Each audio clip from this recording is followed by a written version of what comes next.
Hi guys, tonight we begin by stepping into the echoing stone corridors of a medieval castle. The torches flicker along the walls, and you can almost hear the faint whistle of the wind sneaking through cracks in the heavy wooden doors. It's the kind of setting that looks romantic when you visit as a tourist, but if you had to actually live here, especially on a winter's night, you would probably regret it before the first hour passed. The reality is simple. Castles were freezing.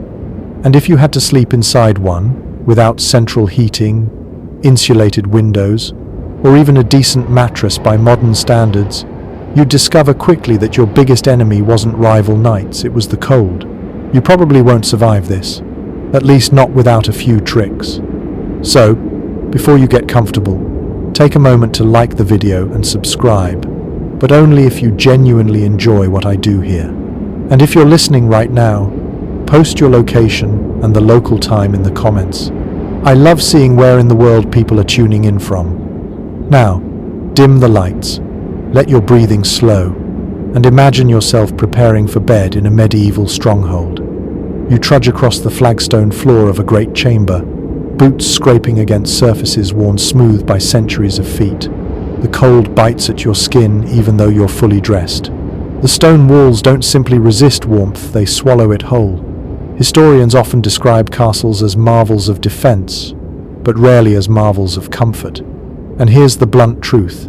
Those same thick walls that could shrug off a battering ram also trapped cold air like a giant refrigerator. Once the sun dropped, the inside temperature plummeted almost as quickly as the outside. You'd notice your breath forming clouds in front of your face. The air inside feels heavy, damp, and unwelcoming. Castles were designed to keep enemies out, not to keep the chill away. The architects thought about moats, drawbridges, arrow slits, but insulation wasn't really on their blueprints. A mainstream fact worth remembering is that many castles in northern Europe were strategically placed on windswept hills.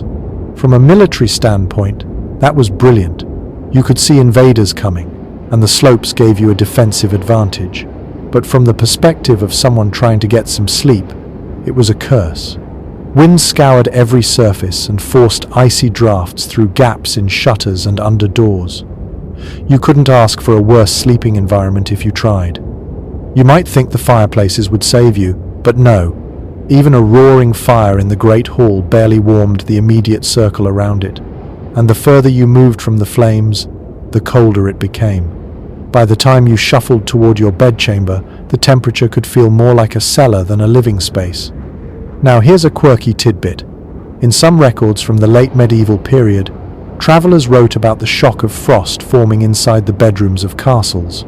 Imagine waking up with icicles hanging from your bed curtains, or discovering the wash basin frozen solid. Chroniclers treated this as almost normal, not worth more than a passing mention. If your chamber didn't grow a thin layer of rime on the walls in January, it meant you were in the minority.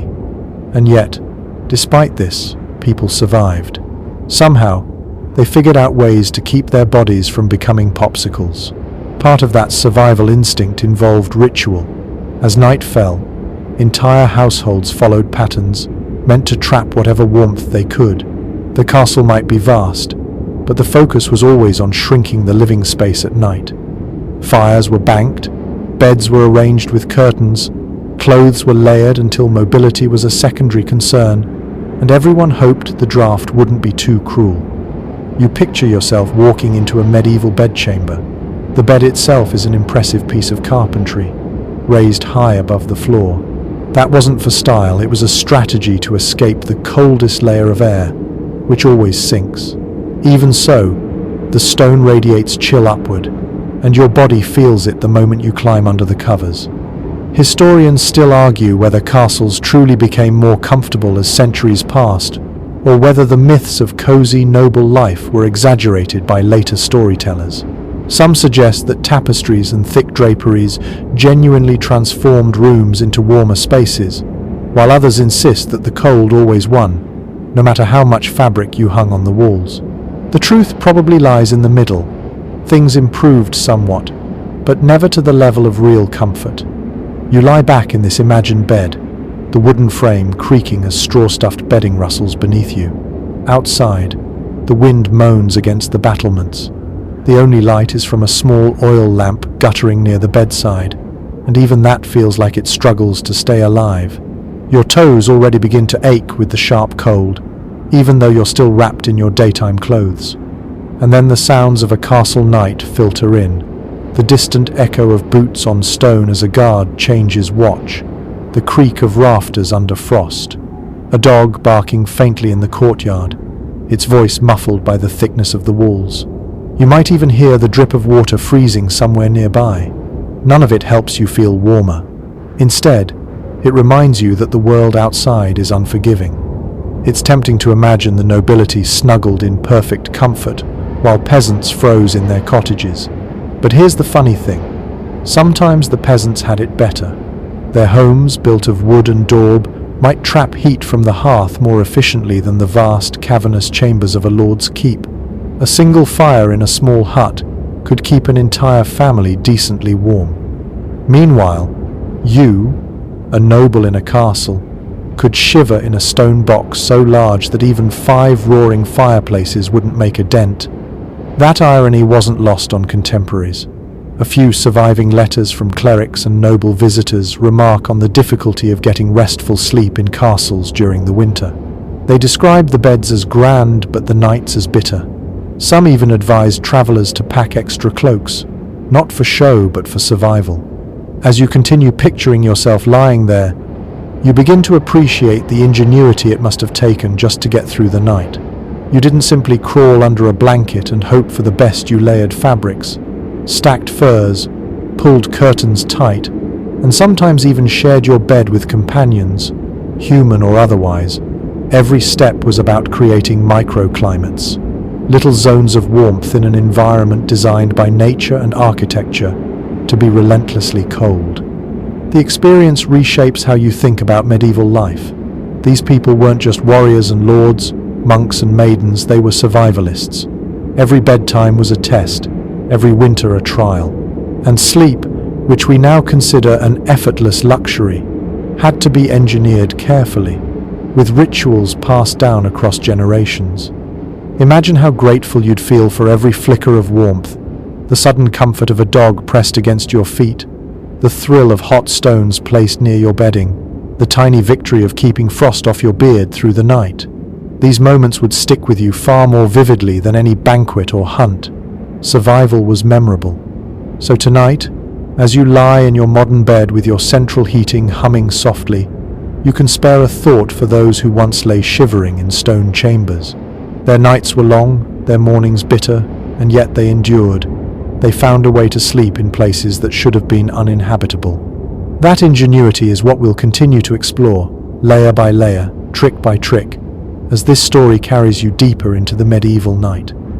You step into the great hall now, the beating heart of any medieval castle.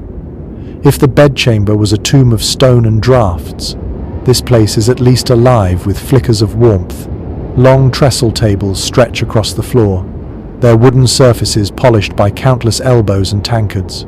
The air smells of roasted meat, spilt ale, damp wool, and smoke that never fully leaves the rafters. The fire in the central hearth roars brightly, a defiant square of orange heat against the creeping winter darkness. This is where the castle felt most alive after sunset. People gathered here not only for food, but also to absorb as much warmth as possible before retreating to their icy chambers.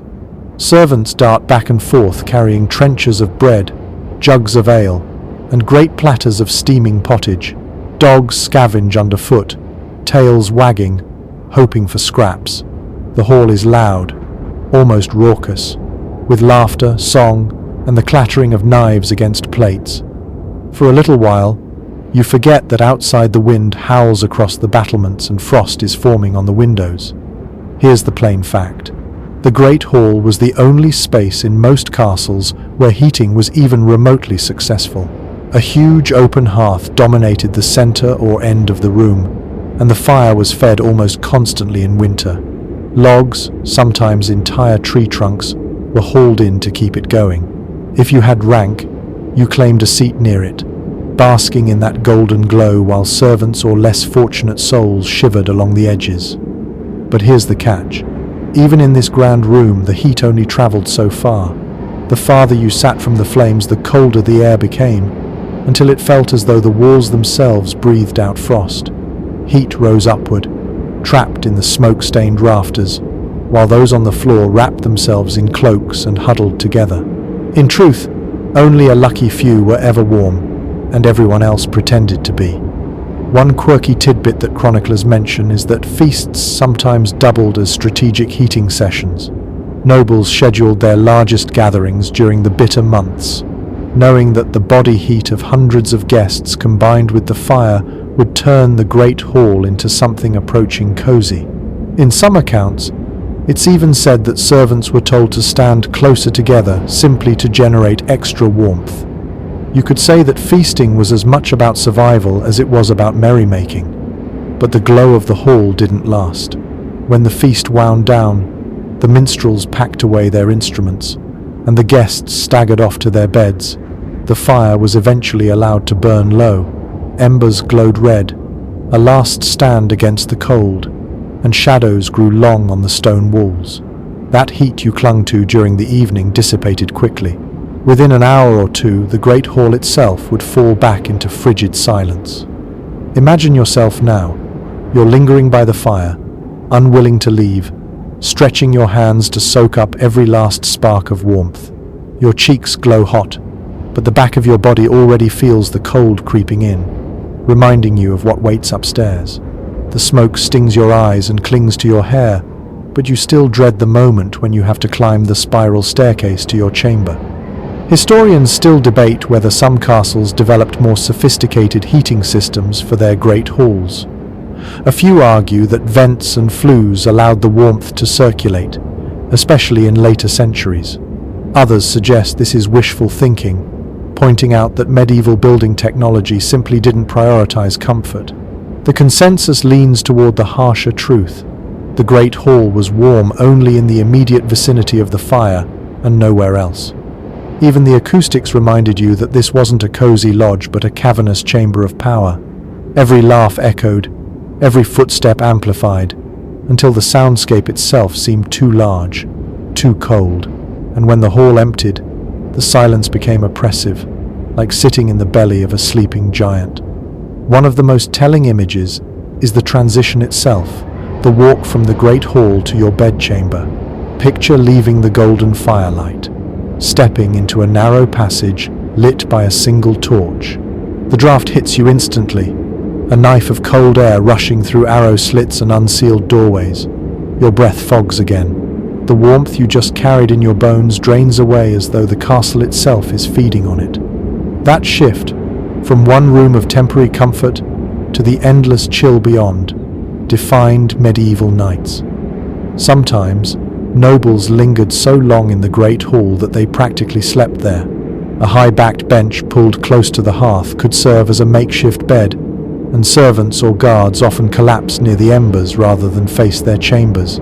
To sleep near the fire was to risk sparks, smoke, and restless noise, but compared to the icy stone above, it was still tempting. Another curious note from the records. Travelers often complained more about the journey from the great hall to the sleeping quarters than the sleep itself. That brief exposure, moving from warmth into cold, was described as a shock to the body. People spoke of shivers lasting all night because of that walk. It's as if the castle itself punished you for daring to think you might be comfortable. The fading glow of the hall was psychological too. You knew that once you left it behind, the night would be long and merciless. The great hall was not just a room, it was a ritual, a gathering of warmth before surrendering to the cold. Every torch put out, every cup drained, was another step toward a shivering ordeal in bed. Even in the flicker of candlelight, you sense how temporary comfort really was. The fire that once roared now whispers faintly, sparks popping and dying. A servant pokes at it half-heartedly, then gives up, leaving the embers to fade. The sound of laughter and feasting is gone, replaced by the quiet groans of the castle settling into the night. And so you turn, reluctantly, to climb that staircase, cloak wrapped tightly around you, the memory of warmth fading with each step. The glow of the great hall lingers in your mind like a dream you wish could last, but already your toes numb, your fingers sting, and you realize the rest of the night will be a fight for heat. That fleeting glow is what kept people sane, the ritual of gathering, feasting, and basking in firelight before the cold reclaimed its territory. Without the great hall, the castle would have been unbearable. With it, people at least had a chance to remember what warmth felt like, if only for a few hours. You climb higher into the keep now, away from the fading glow of the great hall, and the air changes immediately. The warmth of the fire is gone, replaced by a damp cold that clings to your bones. The walls are thick, thicker than anything you've seen in modern houses, sometimes 12 feet of stone separating you from the outside world. At first, that sounds like protection, but here's the irony. Those very walls that stopped arrows and siege engines also trapped the chill inside. If you've ever stepped into a basement in winter, you know the sensation. The stone holds the temperature like a memory, radiating cold even when the outside air warms briefly. Medieval builders understood strength and permanence, but not comfort, and so the walls became paradoxical.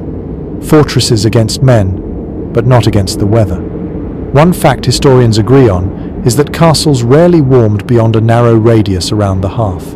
A fire blazed, smoke curled upward, but step just 10 feet away, and you were already in an icebox again.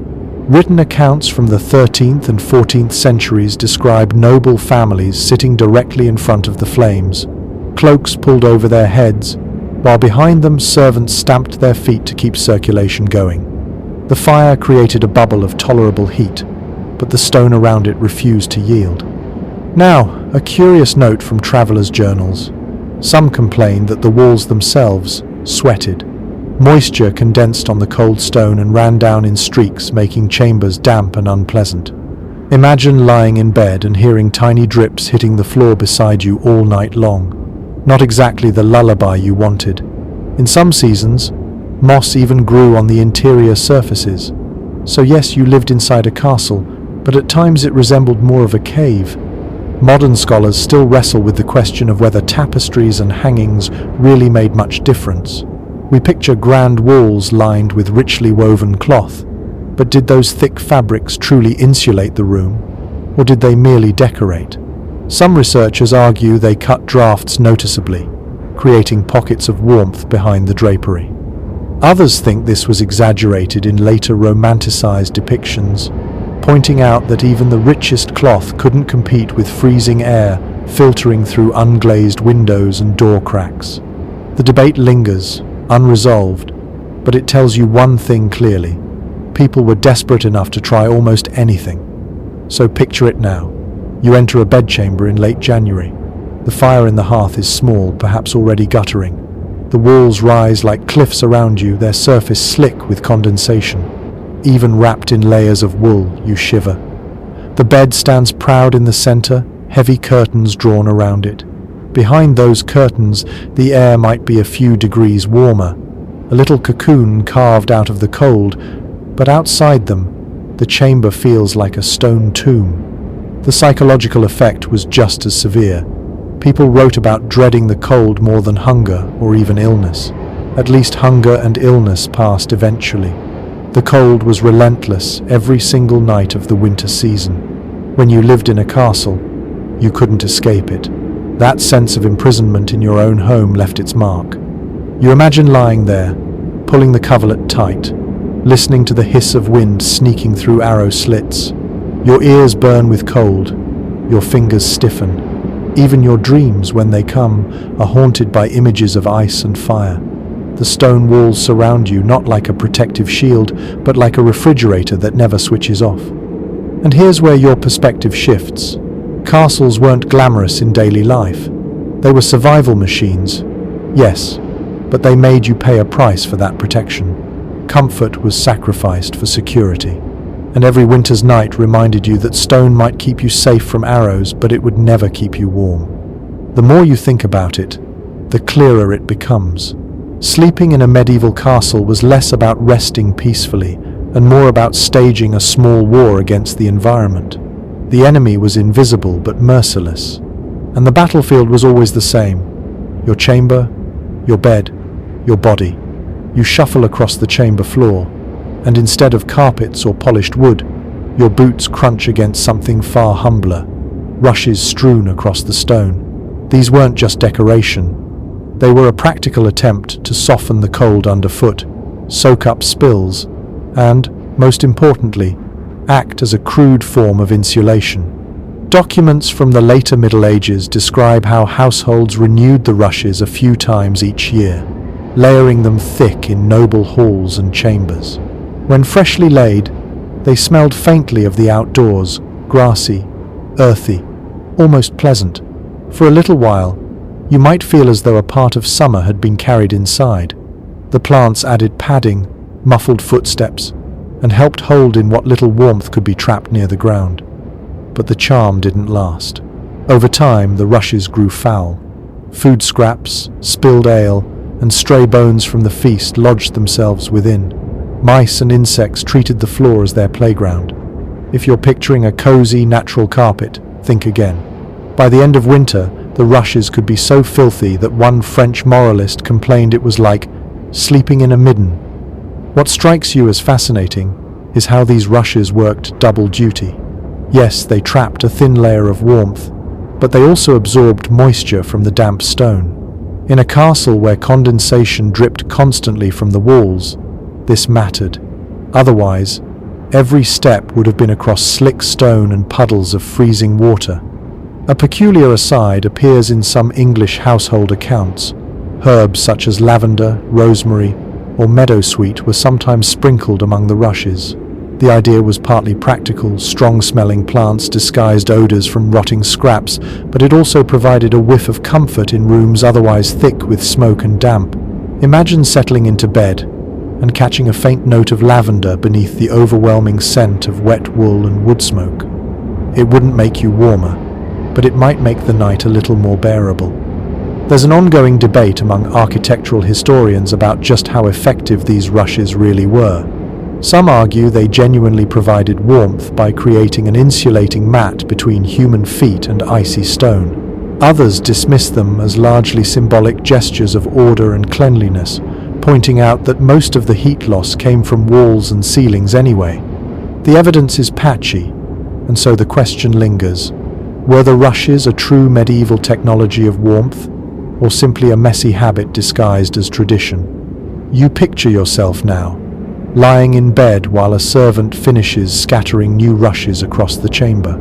They crunch softly underfoot, releasing faint aromas as they're trampled down. For a fleeting moment, the room feels cleaner, almost civilized, but you know that by morning, the rushes will already have absorbed the dampness, and the cycle of decay will begin again.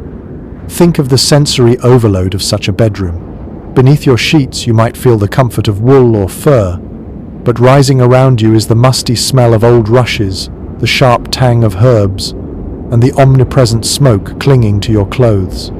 The floor rustles as mice scurry in search of crumbs. Every detail reminds you that survival, not luxury, defined your sleep. Yet there's a kind of ingenuity in it too. These people used the simplest materials, plants gathered from riverbanks and fields, and turned them into tools for enduring the long winter. They didn't think in terms of carpets or insulation. They thought in terms of whatever could keep the chill a fraction further away. So as you rest your head in this imagined chamber, you realize that even the floor beneath you was part of the nightly battle against the cold.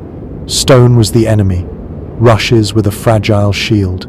And every morning began with the question, how long until these too betrayed you with dampness and decay? You sit on the edge of the bed now, running your fingers across the layers of cloth piled high. If there was one medieval survival secret against the night chill, it was fabric. Wool, linen, and fur became the weapons of choice, wrapped and layered until you resembled a cocoon rather than a sleeper. Records from household inventories make it clear just how central textiles were to medieval life. Linen sheets were considered the baseline, smooth and cool against the skin, though far less insulating than what came on top. Over that came thick woolen blankets, heavy enough that some people compared them to the weight of a hound. And if you had the wealth, you added fur coverlets, fox, sable, or even bear. Nobles invested fortunes into such bedding not only for show, but because without it, winter nights could be lethal. But there's an amusing observation buried in the sources. Servants sometimes joked that their masters couldn't move once they were tucked in. So many layers pinned them down that turning over required a monumental effort. Imagine being swaddled in 5 or 6 heavy blankets, so tightly tucked that you either lay still or risked pulling the covers off and freezing. Warmth came at the cost of mobility, a trade-off most were willing to make. Fur deserves special attention. Beyond luxury, it was genuinely practical. Arctic fox pelts, marten skins, and sheepskin all provided dense warmth. One chronicler describes a noblewoman in Burgundy who refused to travel without her ermine-lined bed covers, even in summer, because she feared catching chills at night. To us it sounds absurd, but in an age where drafts sliced through every room, paranoia about cold was entirely rational. A strange custom pops up in certain households. Some people believed sleeping under too much linen was unhealthy, because linen was thought to draw out the body's heat. To balance this, they deliberately layered wool or fur above and below, creating what we might call a textile sandwich. The idea was that linen cooled, wool heated, and fur trapped it all in. Whether the theory worked scientifically is doubtful, but it shows how people mixed folklore with practical comfort. Scholars continue to puzzle over the social meaning of these textiles. Was fur really about survival, or was it mostly status signaling? On one hand, inventories prove that wealthy nobles collected enormous numbers of fur coverlets. On the other hand, poor families survived without them, relying on coarse wool instead. Some historians argue that furs were primarily symbols of power and rank, while others maintain they were a crucial necessity in drafty castles. The truth likely sat somewhere in between. They were both life-saving tools and markers of prestige. Now imagine yourself beneath these layers. The wool itches faintly against your skin, rougher than modern textiles. Above that, the fur feels dense and almost suffocating, but at least it keeps the cold at bay. The blankets press you into the straw mattress with their sheer weight. You shift, but only slightly. Any bigger movement would invite icy air into the cocoon. Your breath warms the space around your face, while the rest of you relies entirely on the barrier of cloth. The silence of the room amplifies every sensation: the rustle of linen, the coarse scratch of wool, the faint musky odor of animal pelts. There's something intimate and primal about it. You are wrapped in the skins and fibers of the natural world, every thread and hair a reminder that survival depends on turning the environment itself into armor. And in that thought lies the essence of medieval sleep. To rest was to build a fortress inside a fortress, not with battlements and moats, but with sheets and furs. Each night, you barricaded yourself against the cold with whatever textiles you could muster. Without them, even the most magnificent castle chamber would feel like the inside of a crypt. So as you lie there in this imagined cocoon, you begin to understand the nightly ritual. Gather layers, weigh yourself down, and hope they hold until morning. The cold might rattle the shutters, creep through the stones and swirl around your bed, but inside the fortress of fabric, you stood a fighting chance. The bed itself was more than a piece of furniture. It was a machine designed to create a small, livable climate inside an otherwise hostile room. When you draw back the heavy curtains of a medieval four-poster, you aren't just peeking into someone's private sleeping space. You're stepping into a micro-world built for survival. Detailed inventories from noble households show how important these great beds were. Unlike the simple pallets of peasants, these frames rose off the ground, tall as a person, carved from oak or walnut. The posts stood like pillars, often ornately decorated, and stretched upward to support a canopy. That canopy wasn't only decorative, it was practical. By draping curtains down the sides, you trapped your own body heat inside. It turned an icy chamber into something faintly resembling warmth. Think of it like a medieval tent inside your bedroom. Once the curtains were closed, the difference could be dramatic. The heat from your breath, from your body, from the thick bedding, all collected within. In a drafty room where the temperature might hover just above freezing, those extra few degrees could mean the difference between a miserable night and something tolerable.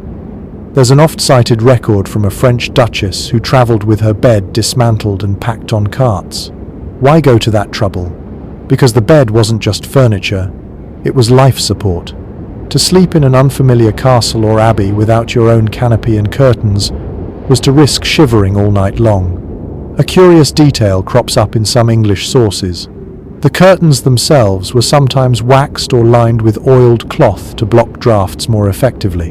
Imagine pulling those curtains closed, the fabric heavy, faintly smelling of beeswax or resin. They didn't just block the cold, they also created darkness, muffling sound and light, giving the illusion of privacy in rooms that were rarely truly private. Modern scholars still discuss how effective these beds really were. Did they genuinely warm sleepers, or do later romantic depictions exaggerate their usefulness? Archaeological evidence suggests the curtains were thick and layered, so there's reason to believe they worked. Yet some argue the warmth was psychological as much as physical, the feeling of being enclosed, sheltered, hidden away from the cavernous cold. The debate continues, but what remains certain is that people believed in their importance so strongly that portable beds became a noble necessity. Now, picture yourself sliding into one. The bed creaks under your weight, the straw mattress rustles, and then you reach to pull the curtain closed. Instantly, the air feels different, still cold, yes, but no longer assaulted by drafts from the arrow slits. Your breath fogs less quickly. Your body relaxes into the layered covers, and you sense that you might actually fall asleep. The curtain muffles the faint drip of water from the walls, the distant cough of a servant in the hallway, even the bark of a dog outside. Inside, it smells of fabric and fur, faintly musky but comforting. You hear only the rustle of your blankets when you shift. The chamber beyond may be vast and inhospitable, but here, in your bed, you've carved out a pocket of life against the elements. It wasn't foolproof. Some nights, the curtains froze stiff where condensation collected. Other nights, the smoke from the hearth drifted inside, choking you awake. But for most nobles, the four-poster canopy bed represented the best defense available against the nightly siege of cold. And this is where you realize the ingenuity of medieval people wasn't in grand inventions, but in small, clever adaptations. No central heating? Then build a private climate bubble. No insulation? Then hang thick curtains and seal yourself in. Every night was a negotiation with the cold, and the canopy bed was the closest thing to a truce. Imagine lying there now, your eyelids heavy, the world beyond the curtain fading into silence. The chamber is still cold, the castle still drafty, but you've made a space where survival feels possible. You drift towards sleep not because the night has grown warmer, but because you've managed, through fabric and wood, to outwit it just enough. Beneath all those blankets and curtains, the foundation of your night's rest was still the mattress itself. What lay under you could determine whether you passed the night in some level of comfort, or whether you woke aching, frozen, and cranky. In the Middle Ages, bedding came in many forms, but two stood out: the feather bed and the straw tick. The feather bed was the luxury choice. Imagine sinking into a sack stuffed with goose or duck feathers, soft and pliable, cradling your body with warmth. Inventories from noble estates often list multiple feather beds, carefully stored and moved with the household whenever the lord travelled. A well-stuffed feather mattress could be so thick that one sat nearly a foot above the bed frame, a bouncy cushion in an otherwise unforgiving chamber. Families prized them, guarded them, and passed them down as treasured possessions. They weren't simply comfortable, they were symbols of status. But here's a twist. Feather beds could also become suffocatingly hot, trapping body heat until sleepers woke drenched in sweat, even in winter. One amusing complaint survives from a 15th century letter where a guest moaned that his host's bed swallowed him like a goose in a pot. Too many feathers meant you sank too deep, and instead of gently cushioned sleep, You spent the night struggling to crawl back to the surface. For most people, though, the reality was a straw tick, a large sack filled with straw, hay, or reeds, stuffed until it formed a crude mattress. Peasants used them, soldiers used them, and even castles filled their lesser chambers with them. They were cheap, easy to refill, and moderately effective at lifting you off the icy floor. But straw came with its own curses. It flattened quickly, poked through the cloth, and often harbored fleas. Households had to beat the bed regularly, literally whacking and shaking the straw sack to fluff it up and drive out vermin. By morning, your body might itch from straw scratches, but at least you'd survived the night. Contemporary sources note a strange detail. Some people mixed herbs into the straw, not only to sweeten the smell, but also to ward off pests. Lavender, mint, or pennyroyal might be tossed in, leaving a faint fragrance that masked the sour odor of damp hay. If you've ever slept on a straw-stuffed mattress, you know the smell never quite leaves. It lingers, earthy and musty, seeping into clothes and hair. Researchers still debate just how common featherbeds really were. Some argue they were rare luxuries reserved for the very top tier of society. Others point to records showing middling households owning at least one featherbed, suggesting they were more widespread than assumed. The disagreement comes down to patchy evidence, but what it reveals is that sleeping surfaces mattered deeply enough to be meticulously recorded. Imagine yourself lying down on a straw tick in a drafty chamber. The sack rustles beneath you, uneven lumps pressing against your back. Each shift releases a puff of grassy scent mixed with the faint sharpness of herbs. You hear the tiny scurry of mice somewhere within the rushes on the floor, and you wonder if they'll pay you a visit. The blankets above press heavy, but the straw below reminds you that comfort, in this age, was never guaranteed. Now picture the alternative, a feather bed in a noble room. You sink deep into the softness, your body embraced by down. It feels heavenly until the warmth grows stifling, the feathers shift, and you roll into a hollow that cradles you a little too tightly. You push at the blankets, searching for fresh air, but the curtains trap everything in. You fall back asleep anyway, knowing this discomfort is still 1,000 times better than straw. The choice between straw and feathers mirrored the medieval social ladder. To lie on feathers was to belong to the privileged. To lie on straw was to accept necessity. Both, however, were responses to the same challenge, keeping the body alive in cold, unforgiving stone chambers. And so, as you drift off in your imagined bed tonight, you realize that medieval sleepers were never passive. Every mattress, whether humble or grand, represented effort, adaptation, and a small victory over the cold. You didn't just collapse into bed, you made a strategic decision: sink into feathers or endure straw, all in the hope of surviving until dawn. Even the most carefully built bed with its curtains, feather mattresses, and heaps of blankets couldn't always guarantee survival on its own. What made the difference on the coldest nights wasn't furniture, it was company. Sleeping alone in a stone chamber meant your body heat simply bled into the walls. Sleeping beside others meant warmth multiplied, bodies acting like radiators pressed together in the dark. Noble families understood this, though they rarely admitted it openly. Servants often slept in adjoining rooms or even on pallets at the foot of the master's bed.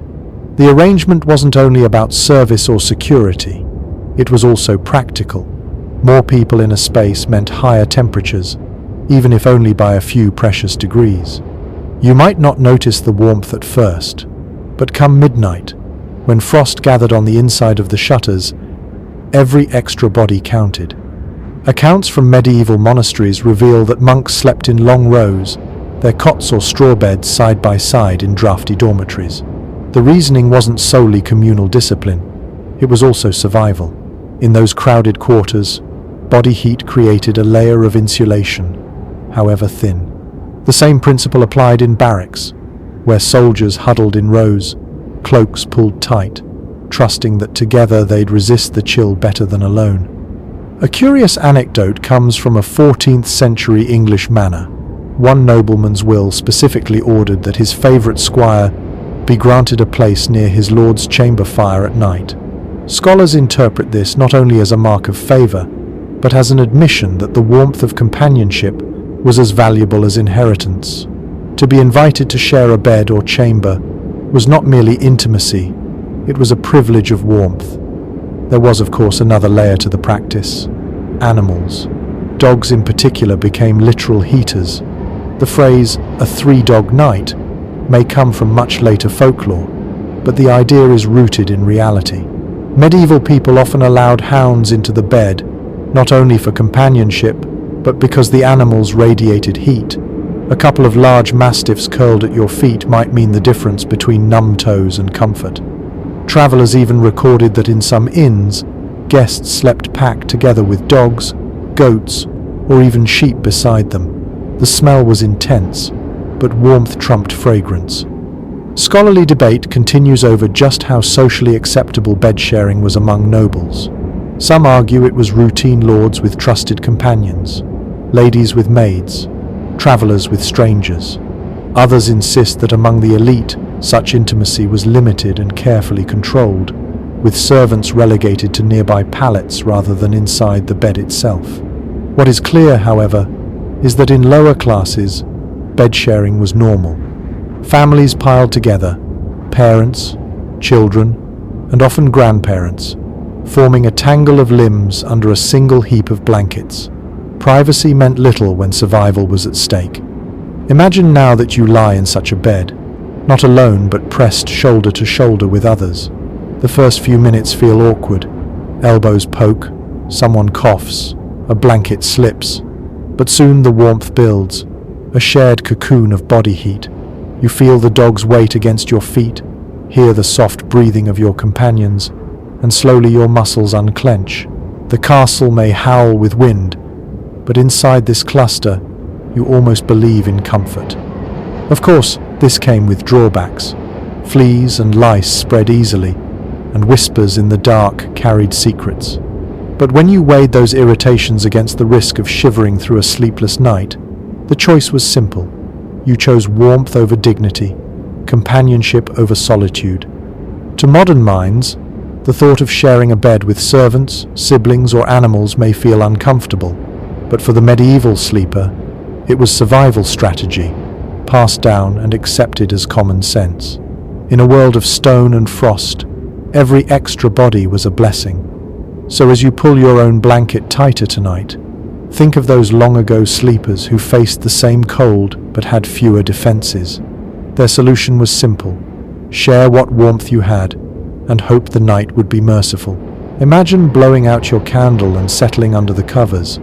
It isn't just the blankets or the bed curtains that keep you alive tonight, it's also what you're wearing. Unlike the modern custom of slipping into pajamas or even nothing at all, medieval people often went to sleep nearly as bundled up as they were by day. Clothing itself became part of the insulation system. Household accounts and surviving garments show that the staple bedtime attire was the nightshirt, a long, loose linen garment resembling an oversized tunic. Linen might not sound warm to you, but it was the practical choice. Easy to launder compared to wool, relatively smooth against the skin, and breathable. Over that, you might throw on an extra wool tunic or even a cloak, depending on the severity of the cold. To medieval minds, the more layers, the better.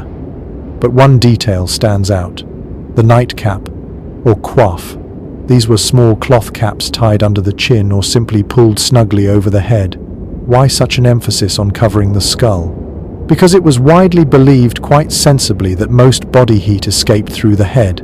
A medieval sleeper without a coif was like a knight without armor, dangerously exposed. Illuminated manuscripts even show figures tucked into bed with their heads neatly wrapped, looking more like they're ready for travel than for dreams. The nightshirt itself could vary in length. Poor families wore what they had, often their under-tunic repurposed for sleeping. Wealthier nobles commissioned nightwear embroidered with fine thread or edged in fur. Some ladies even had sleeping hoods that trailed with ribbons, though one suspects those were impractical in reality. Whatever the style, the principle was clear: cover everything you could.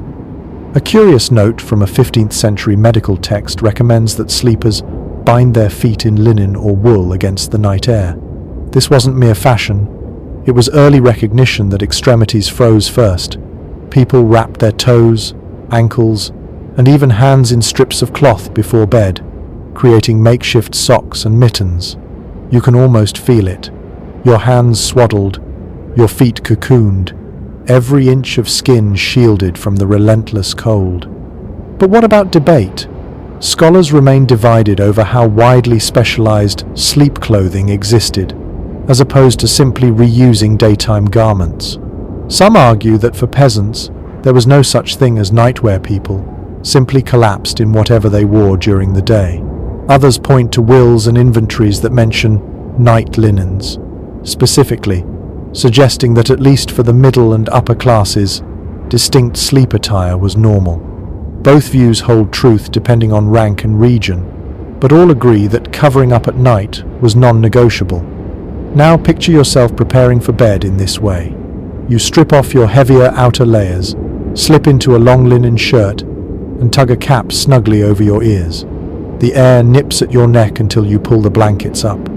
Every fiber of fabric adds a tiny layer of defense, and together they form a cocoon. The bed might be drafty, the room freezing, but at least your body has become a fortress of cloth.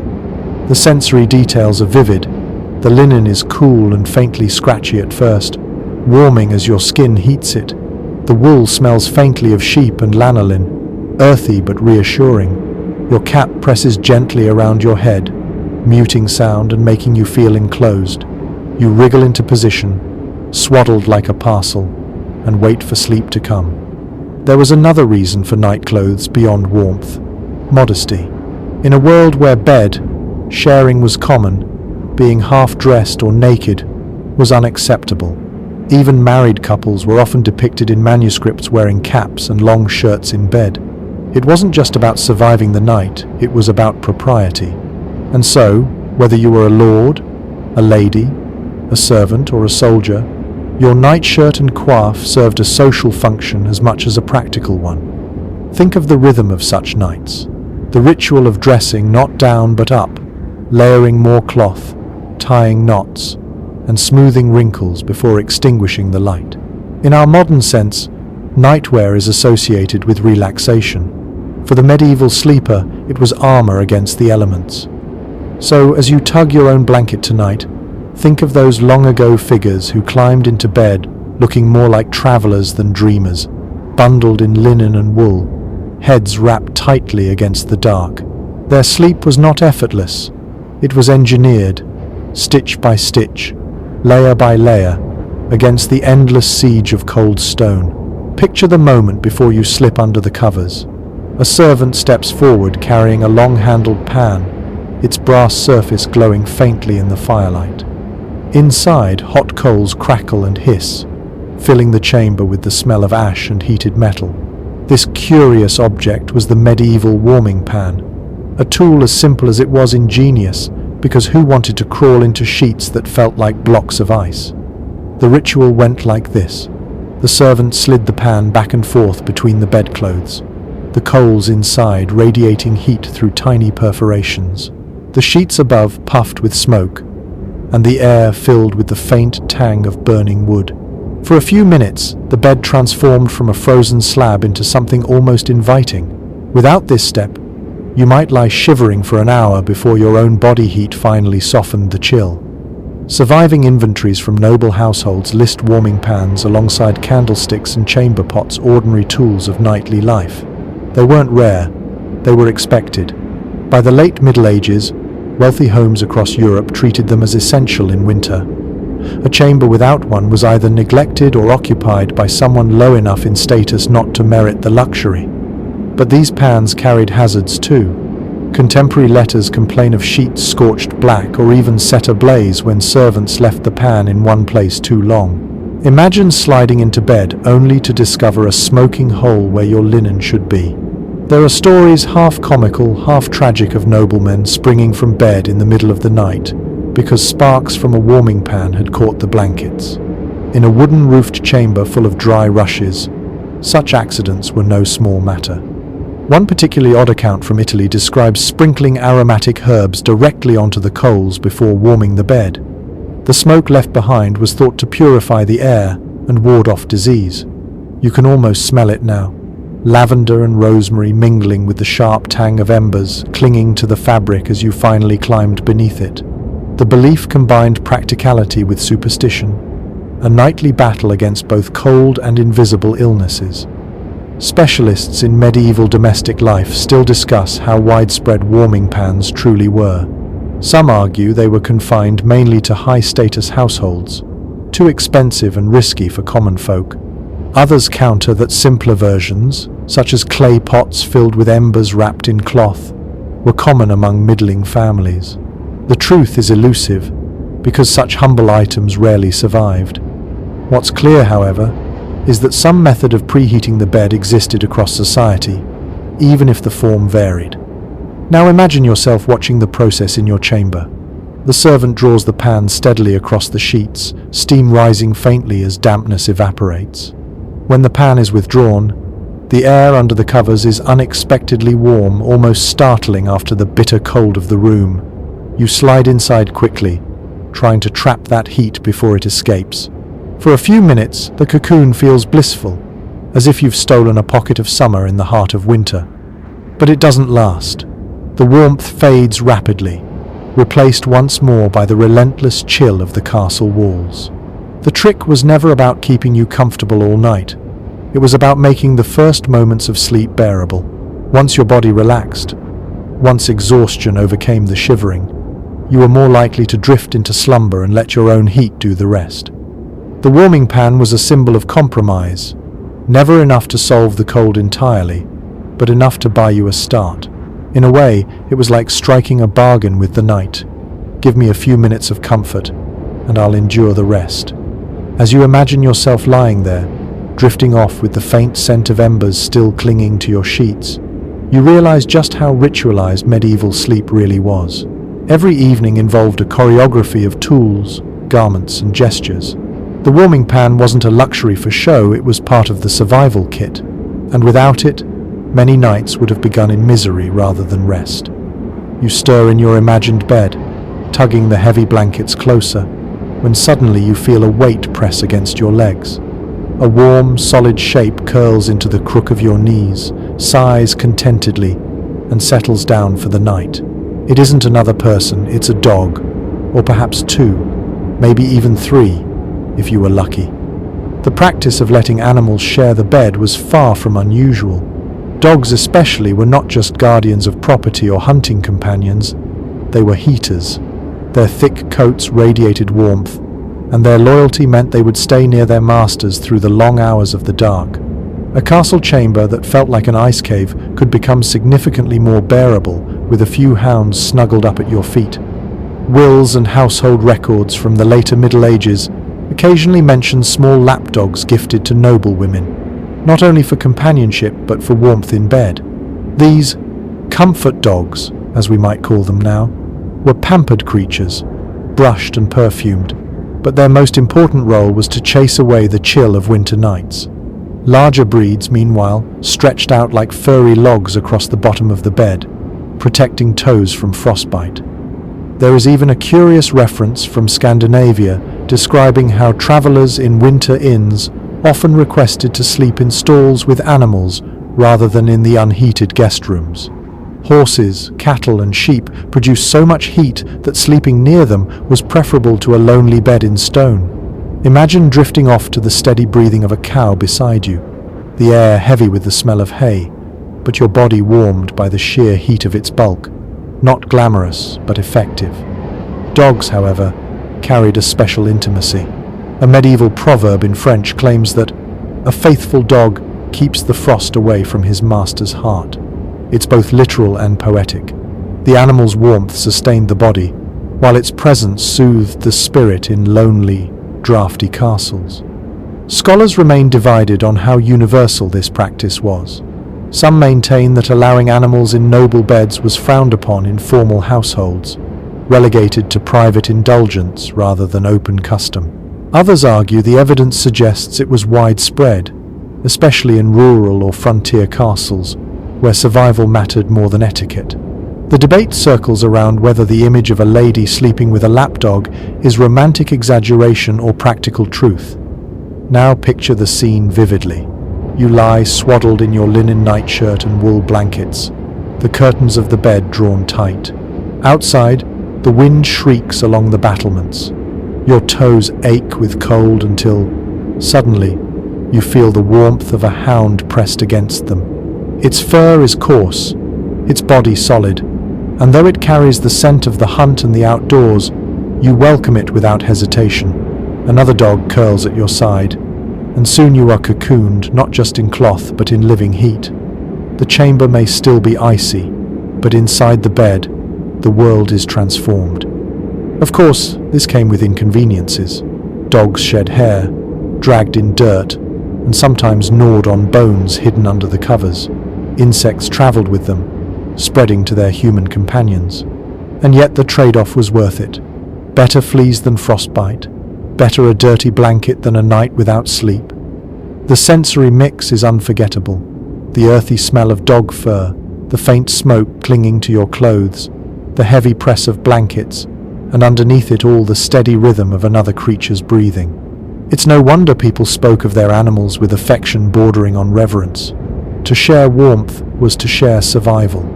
The image of the three-dog night, though a phrase coined much later, captures the essence of medieval sleeping habits. One dog meant manageable cold, two meant serious chill, three meant the night was so bitter that even nobles stacked every possible source of heat into the bed. So, as you lie there in your own bed tonight, think of how extraordinary it must have felt for people in castles isolated by stone, assaulted by draughts, surrounded by darkness, to draw strength and comfort from the simple loyalty of an animal curled by their side. In that small exchange of warmth, human and dog kept each other alive through countless winter nights. Pull the curtains back for a moment and step outside the noble chamber in your imagination. Across the courtyard, in the shadowed servants' quarters, another world of sleep unfolds. The contrast between peasant and noble slumber was stark, and yet the outcome, survival through bitter nights, was the same goal. Who, then, truly slept warmer? The answer might surprise you. Nobles had grandeur, featherbeds, fur coverlets, warming pans, and thick canopies. But grandeur did not always mean comfort. Their bedchambers were cavernous, built for display as much as for rest, and all that space made them impossible to heat. Even with roaring fireplaces, the stone swallowed warmth like a sponge. So a lord might lie on heaps of down and fur, yet still breathe air that froze into mist before his eyes. Meanwhile, peasants lived in humbler houses of timber and daub, small enough that a single hearth warmed the entire interior. A thatched roof, thick with straw, acted as insulation. Families huddled together, often with animals stabled at one end of the room, and the combined heat kept the air far more tolerable than in a draughty keep. A visitor to a 14th century English village wrote with mild astonishment that, though the huts were mean, they held warmth far better than the Lord's Tower. And yet status determined more than comfort. Nobles had access to finer materials, wool of high quality, imported furs, linen that softened with washing. Peasants made do with coarse woolen blankets, patched until they thinned, or sheepskins cured roughly in smokehouses. Their bedding smelled strongly of lanolin and hearth smoke, and though it insulated well, it never looked or felt luxurious. One curious note from manorial records shows that peasants sometimes slept directly on benches near the fire, their children curled in their laps. They risked sparks and smoke, but the closeness to the hearth guaranteed warmth. In contrast, the noble's bedchamber, separated from the great hall, often lacked that immediate heat. Comfort was thus unevenly distributed, not always in the way you'd expect. Researchers today still puzzle over the real hierarchy of warmth. Did wealth automatically buy you better sleep? Or did peasants, in their cramped but snug cottages, manage to endure the winter nights more easily? Evidence points both ways. Some scholars argue that nobles' sheer volume of textiles kept them superior. Others insist the smaller, communal spaces of the lower classes offered practical warmth that the aristocracy's grandeur could not match. The discussion remains unresolved, highlighting how much sleep itself mirrored social divisions. Imagine now the two scenes side by side. In the castle, a nobleman shifts beneath heavy layers, his breath curling white, the vast room echoing with every gust of wind against the shutters. Down in the village, a peasant family squeezes onto a straw mattress before the hearth, children nestled like kittens, the smell of animals drifting from the stall nearby. One bed is ornate and stiffly formal, the other crowded and earthy, but which body wakes warmer?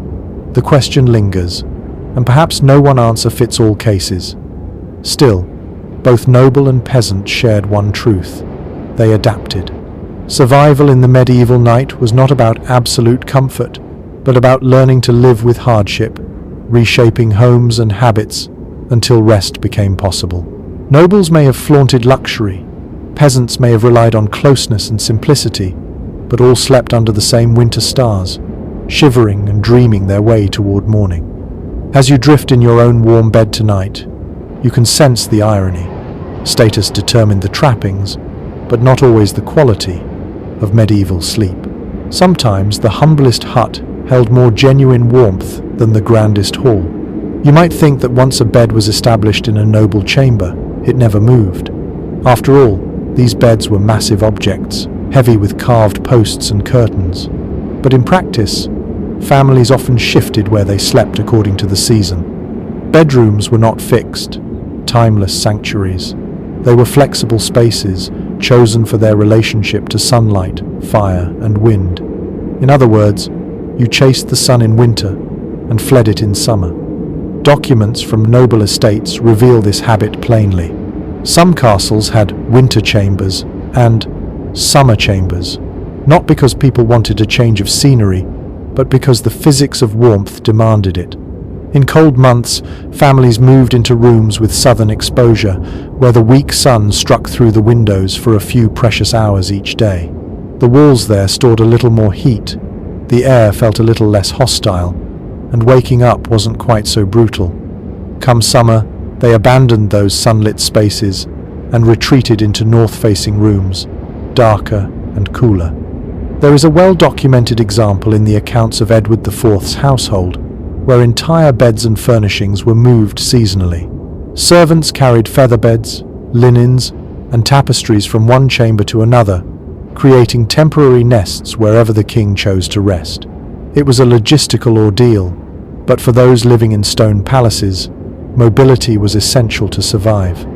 A curious note survives from a Burgundian courtier who complained in a letter that he lost his chamber to the frost one year. The walls, he said, grew so damp and cold that he refused to sleep there, choosing instead a narrower room facing the rising sun. His phrasing reminds us that in castles, the building itself was an adversary. Rooms were conquered by cold, surrendered, and retaken with the seasons. Archaeologists and architectural historians still debate whether every castle truly offered multiple seasonal chambers or whether this was a luxury of the grandest estates. Some argue that the majority of castles had only a few suitable rooms for sleeping, forcing residents to endure the cold where they were.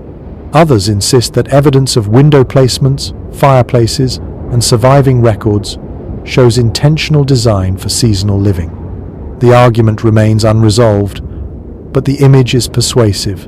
A noble family migrating within its own walls, like birds shifting nests as the weather turned. Now imagine yourself following this routine. In autumn, you begin to eye the sunlit side of the keep, knowing that soon the long nights will demand every advantage. Servants dismantle your bed, hauling frame, mattress, and hangings piece by piece.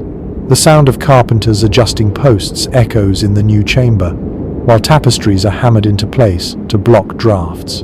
By the time the first frost comes, you are tucked into a room that at least greets you with pale shafts of morning light. The sensory detail is vivid. You wake to the thin warmth of the sun filtering through shutters, the smell of woolen curtains freshly rehung, and the faint sound of servants sweeping rushes across the floor of your relocated chamber. The shift does not eliminate the cold, it simply manages it, turning unbearable into survivable. Peasants, too, shifted their sleeping spaces seasonally, though less formally. Families might sleep close to the hearth in winter, crowding around the fire in one room, and then retreat to lofts or barns in summer, where the air was cooler.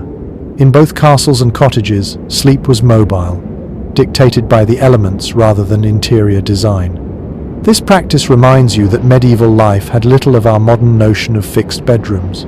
A bedroom wasn't a permanent, sacred space, it was a temporary camp within the larger fortress of stone. Beds were moved, chambers rotated, and life adapted in rhythm with the seasons.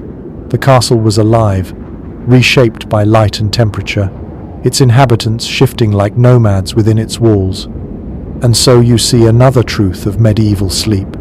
It was dynamic, not static. The fight against cold demanded movement, planning, and constant adjustment. You did not sleep where you wanted. You slept where the sun, the wind, and the damp permitted.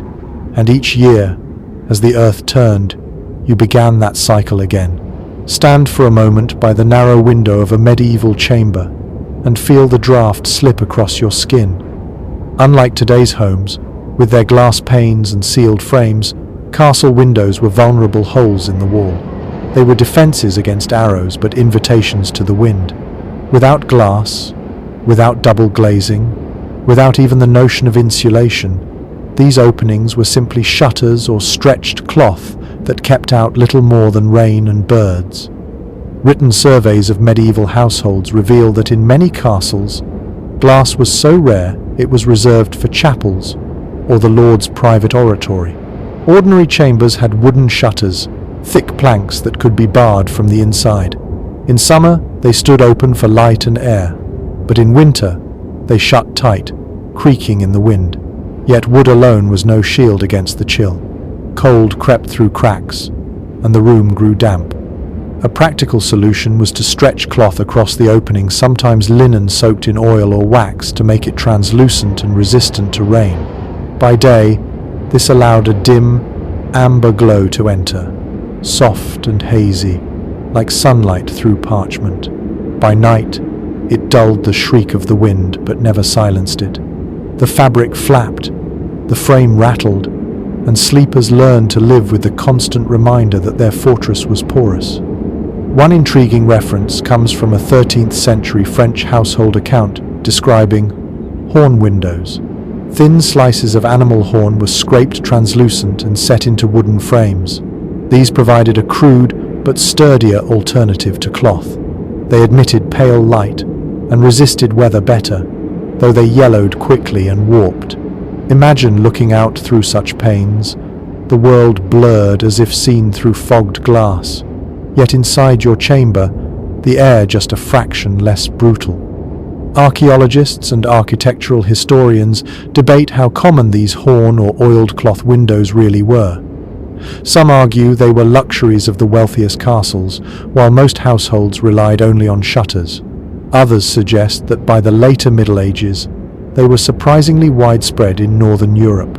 The evidence is fragmentary, but the very existence of debate reminds us how desperate people were to improvise barriers between themselves and the cold. Now picture yourself at such a window. The shutter is drawn, the cloth tacked across the frame, and still a sharp line of frost forms along the sill. Your breath clouds as you lean near it. Outside, the snow reflects the moon, but inside, you hear the faint rattle of wood and the moan of wind searching for a gap. No matter how carefully you hang your bed curtains, you know the draft will find its way to you. The soundscape is haunting. Shutters banging in a distant corridor, fabric snapping faintly like sails, servants muttering as they stuff rags into cracks. Some households even pressed moss or clay into gaps around the frames as makeshift insulation. It was messy, unsightly, and temporary. But when the night dipped below freezing, any measure was better than none. Peasants in cottages faced the same battle. Their houses often had no windows at all, just shutters to close off narrow slits. Some used bladder membranes from animals, stretched thin to let in light. The effect was eerie. Rooms glowed faintly but with distorted shadows, as if the world outside were behind a veil. At night, though, even these coverings hardened with frost, turning translucent sheets into brittle ice. For nobles, the irony was bitter. Their high towers gave them status and defense, but also exposed them to cutting winds. Guests sometimes remarked that the higher they slept, the colder they felt. A peasant in his low hut might envy the wealth of a lord, but not the draught whistling through a tower chamber window. And yet, there was beauty too. Imagine lying in bed on a moonlit night, the shutters cracked just enough to let silver light wash across the floor. The cold seeped in, yes, but so did the poetry of shadows, the silhouette of branches against the curtain, the faint glow of snow outside. Medieval sleep was a balance of discomfort and wonder, where the harshest nights also offered moments of fragile peace. So when you draw your own curtains tonight, picture those ancient windows. They were less barriers than reminders that no matter how thick the walls, the night always found its way in. Sleep was never about conquering the cold entirely. It was about learning to live with it, draught after draught, until morning broke. You picture yourself approaching the hearth of a castle bedchamber, expecting salvation in the blaze. Surely a fire in a stone room must mean warmth, but the reality is far less comforting. Medieval fireplaces were enormous, their chimneys yawning wide enough that entire trees could be fed into them. Yet for all their spectacle, they were poor at actually heating the space. The reason was simple physics.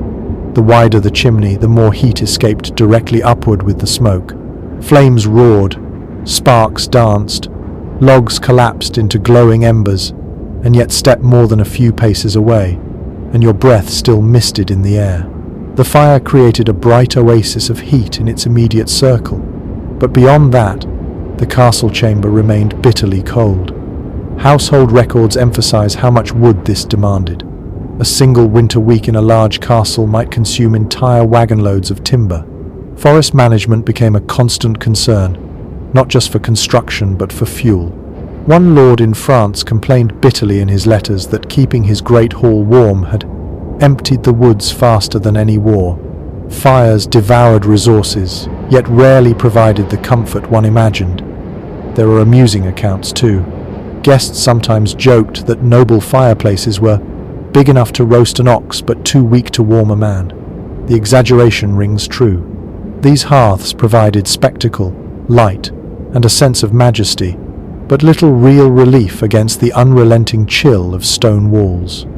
Some households experimented with placing iron firebacks behind the flames, reflecting heat into the room. Others lined hearths with tiles to store warmth a little longer. But these measures were partial solutions, tinkering against a problem too large to conquer fully. A blazing fire might keep your feet warm if you sat right in front of it, but your back remained icy, and your bed across the room might as well have been outdoors. Scholars still dispute how effective castle fireplaces truly were. Some argue they provided meaningful warmth when combined with hangings and heavy furniture, creating a layered system of heat retention. Others contend they were almost symbolic, more about status and ritual than comfort, since most of the energy vanished up the chimney. The truth likely varied from castle to castle, depending on resources, design, and climate. Now imagine yourself in such a room. The fire crackles loudly, spitting sparks onto the hearthstones. Smoke curls upward, leaving a faint tang in the air. Your face feels flushed, prickling with warmth, but your shoulders remain cold. You shuffle closer, holding out your hands, until you nearly singe your sleeves. Then, reluctantly, you retreat to your bed across the chamber, only to find the temperature drops with every step. By the time you slip under the blankets, you may as well have been sitting outside. Peasants, by contrast, often benefited more from their smaller hearths. A single central fire in a modest cottage heated the whole interior, smoky though it was. The cramped space meant that flames and bodies together maintained tolerable warmth. The grand noble fireplaces, by contrast, burned through resources but left chambers half frozen. Grandeur once again failed to translate into comfort. And yet the ritual of the fire mattered. It wasn't just about heat, it was about gathering, about light, about the reassurance that at least something pushed back against the darkness. People prayed by the fire, shared stories by it, dozed in chairs beside it. Even when the warmth didn't carry across the room, the glow offered psychological safety, a beacon of life in the cavernous cold. So when you imagine a medieval night, don't think of a roaring fireplace saving you from frost. Think instead of a fragile island of heat in a sea of icy air, comfort that lasted only as long as you stayed near, and comfort that disappeared the moment you climbed into bed. The hearth was a performance as much as a practical tool, and the medieval sleeper learned to be grateful for what little it could give. You lean closer to that glowing fireplace, and for a fleeting moment it feels safe. But then another reality of medieval life asserts itself: smoke. Fireplaces were not clean, efficient machines. They belched fumes, left soot, and filled chambers with a haze that stung the eyes and settled on every surface. To stay warm by fire was to breathe smoke nightly, to accept blackened walls, and to wake with lungs coated in ash. Chroniclers of the time complained bitterly about it. One monk in northern England noted that his cell grew so coated with soot from the hearth that he coughed more than he prayed. Even nobles weren't immune. Court records mention women lamenting ruined gowns and linens discolored by constant smoke exposure. A newly cleaned tapestry might turn grey within a single winter. The architecture made matters worse. Chimneys were wide, crude shafts without the draft control of modern flues. Smoke didn't always rise politely. It drifted, eddied, and clung to the chamber. If the wind blew the wrong direction, it poured back into the room, leaving everyone inside coughing. Imagine trying to fall asleep while smoke burned your throat and your eyes watered. A curious observation from travelers' notes is that some people deliberately smeared their walls with lime or clay, not only to brighten interiors, but to hide the streaks of soot. The black residue never truly left, but at least the illusion of cleanliness could be restored for a little while. The smell, however, was permanent, a mixture of charred wood, damp stone, and burned wool that clung to bedding and clothes. Scholars remain divided over just how tolerable these smoky rooms were. Some argue that medieval people simply adapted. Their bodies and expectations hardened to it. Others insist that even contemporaries recognized the health toll, pointing to repeated complaints in medical treatises about choked air and blackened lungs. Perhaps both are true. People endured because they had no choice, but they never stopped grumbling about it. Now imagine yourself lying in bed after such a night. Your hair smells of smoke, your blankets hold the acrid tang of ash, and when you cough, you taste bitterness on your tongue. The bed curtains trap some of it inside, so even your tiny cocoon carries the ghost of the fire. Your chamber may have been warmer than before, but it came at the cost of fresh air. Peasants fared no better. Their cottages often lacked chimneys altogether.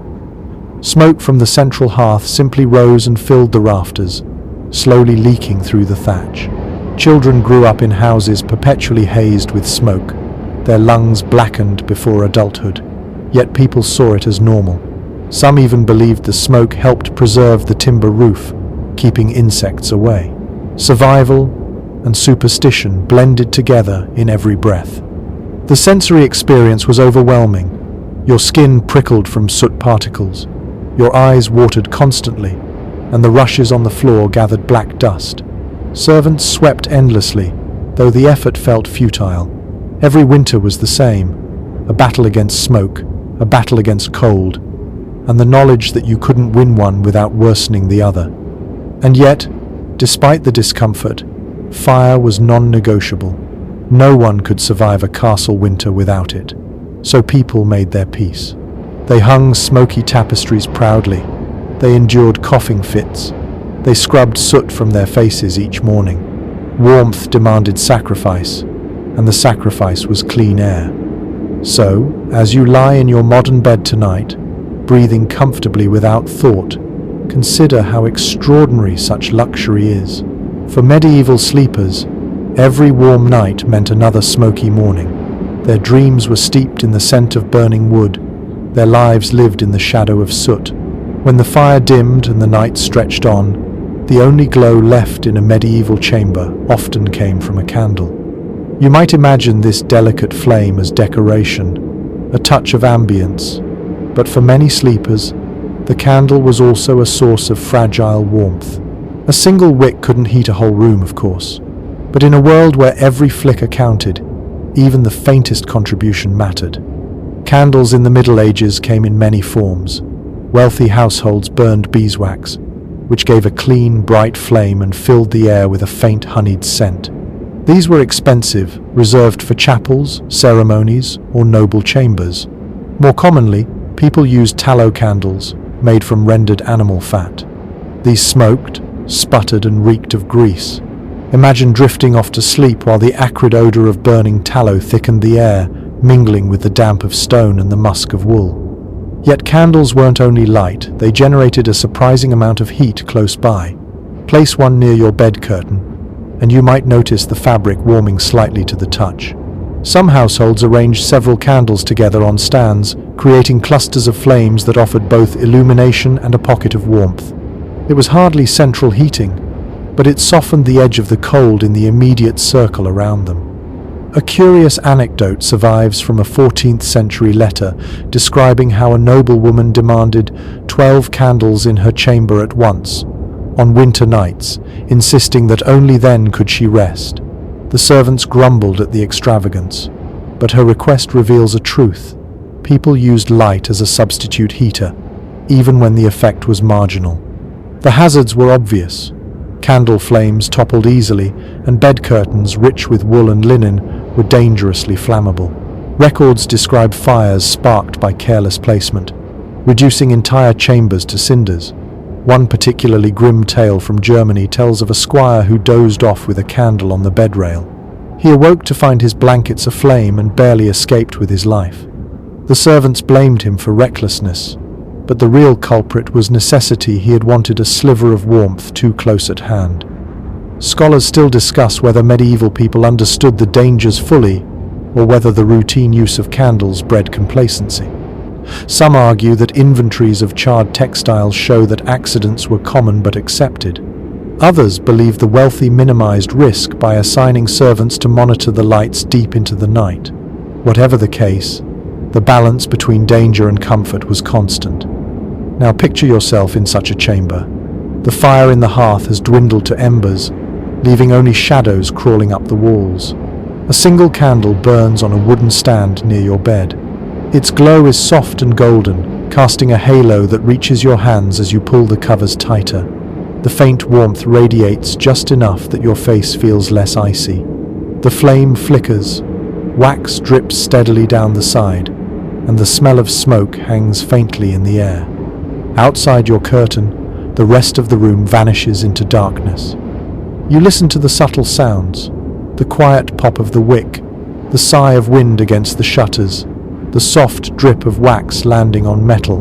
Your world shrinks to this small circle of light and heat. The candle becomes not just illumination but companionship, a fragile ally against the enormity of the night. In cottages and inns, simpler versions of this scene played out.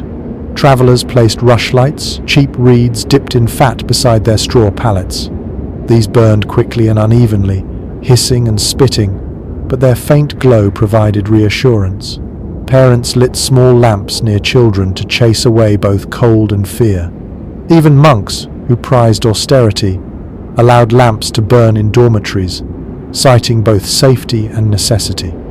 The sensory mixture was unforgettable. The air smelled of melted fat and smoke, the walls streaked with soot from months of burning, the bedclothes stained where wax had splattered. Yet people accepted these imperfections. In the harshest winter, the candle was more than decoration, it was survival. So as you drift under your own clean electric light tonight, imagine the precarious flicker of a medieval flame. It warmed just enough to trick the body into rest, and it risked disaster with every spark. Sleep in the Middle Ages was never free from tension, even in the smallest details. To close your eyes was to trust that your fragile flame would burn through the night without turning warmth into ruin. If you step away from noble chambers and into communal quarters, you find another side of medieval sleep, the collective dormitory. Not everyone had the privilege of heavy curtains, featherbeds, and private servants. Monks, soldiers, apprentices, and servants often slept in shared spaces where the emphasis was less on luxury and more on endurance. Take the monastery as an example. Monastic rules prescribed that brothers live simply, which meant their dormitories were vast halls lined with rows of beds or pallets. The stone floor stretched endlessly, broken only by narrow windows high above. Each monk had his own small cot or straw mattress, sometimes little more than a wooden plank with a thin pad. The beds were positioned side by side, so close that one monk could hear the breathing of the next. Privacy was unknown, but warmth came from numbers. Surviving accounts describe how these halls echoed at night with coughing, snoring, and the rustle of rough woolen blankets. The air was thick, cold, and damp, but the sheer press of bodies meant the dormitory retained more warmth than an isolated chamber ever could. One chronicler remarked that the cloister was warmer than the Lord's tower, for the monks lay together like sheaves. In military life, the scene was harsher still. Soldiers billeted in castles or campaign encampments crowded into barrack halls. Long rows of men stretched across straw beds, weapons stacked nearby. Blankets were shared, and cloaks doubled as cover. The smell was pungent, sweat, leather, smoke, and straw mingling in a stew of humanity. Yet, for the exhausted, even this rough camaraderie became bearable. To sleep, shoulder to shoulder, was to survive the night. A curious observation appears in the rules of certain knightly orders. Candles were kept burning in communal halls not only for light, but to comfort the men with flame. The glow gave a psychological warmth, even if it failed to raise the temperature significantly. The symbolism of the flame mattered as much as its heat. Historians continue to debate whether communal sleeping was deliberately chosen for warmth or simply a byproduct of necessity. Some argue that the monasteries intended it as a form of discipline, a constant reminder that no monk had personal luxury. Others suggest the warmth of shared space was a practical advantage that just happened to align with spiritual ideals. The same ambiguity surrounds soldiers. Did they bunk together out of camaraderie, or because the cold made solitude impossible? Likely it was both. Now imagine yourself lying in one of these halls. The straw beneath you crackles as you shift. A neighbor coughs, another turns, the sound amplified by the vaulted ceiling. The smell of smoke and sweat hangs heavy, but the air is less biting than in a solitary chamber. Your wool blanket scratches your chin, and you tuck it tighter, grateful for the shared warmth even as you wish for silence. The rhythm of the dormitory is unmistakable. Snores rise and fall like waves, punctuated by the occasional murmur of a dream. Somewhere, a rat scurries across the rushes, ignored by men too weary to care. The draft still seeps in through the high windows, but the collective body heat dulls its edge. You may not feel cozy, but you feel safe. Safer than you would alone in a vast, echoing stone room. Apprentices and household servants lived similarly. Castles were filled with side chambers and lofts where young boys or maids rolled out straw pallets, sometimes beneath staircases or in storerooms. They layered cloaks and huddled together, turning humble corners into makeshift bedrooms. Unlike nobles, they could not command warming pans or feather beds, but they had the advantage of proximity. Their sleeping quarters were smaller, more crowded, and therefore warmer. The sensory experience of these communal spaces was unforgettable. Rough wool against skin, the musky odor of bodies pressed close, the low hum of breathing, the scratch of straw, the faint drip of water from the ceiling. It was not peace in the modern sense, but it was endurance. People did not expect silence or solitude, they expected survival. So tonight, as you rest in your own bed, think of those long halls of monks chanting prayers before extinguishing the lights, of soldiers collapsing in rows after battle, of servants curling together in hidden corners. Their warmth came not from silk or fur, but from each other. Sleep in medieval times was as much about community as about comfort, a reminder that even in the coldest castles, survival was rarely a solitary act. You've settled into this crowded dormitory in your imagination, but even here, warmth isn't guaranteed. Fires must be tended, and in the middle of the night, someone always had to get up, stumble across the floor, and stoke the embers. Medieval sleep was rarely uninterrupted. People woke frequently, not just from the discomfort of straw or the coughs of neighbors, but from the practical necessity of keeping the fire alive. The medieval body clock was different from ours. People didn't expect a straight 8 hours of rest. Instead, they lived with what some scholars call segmented sleep. A first sleep came after dusk, lasting a few hours until midnight or so. Then many awoke, sometimes to tend fires, sometimes to pray, sometimes to check animals or children. After an hour or two of quiet wakefulness, they returned to a second sleep until dawn. In the freezing months, this break often revolved around fire maintenance. Without it, embers died and chambers became unbearable. One well-known record comes from the writings of a 15th century physician who recommended using the interval between first and second sleep for reflection, conversation, or even intimacy. To him, this waking period was natural. But to the castle servant trudging across icy floors to feed logs into a hearth, it was less philosophy and more duty.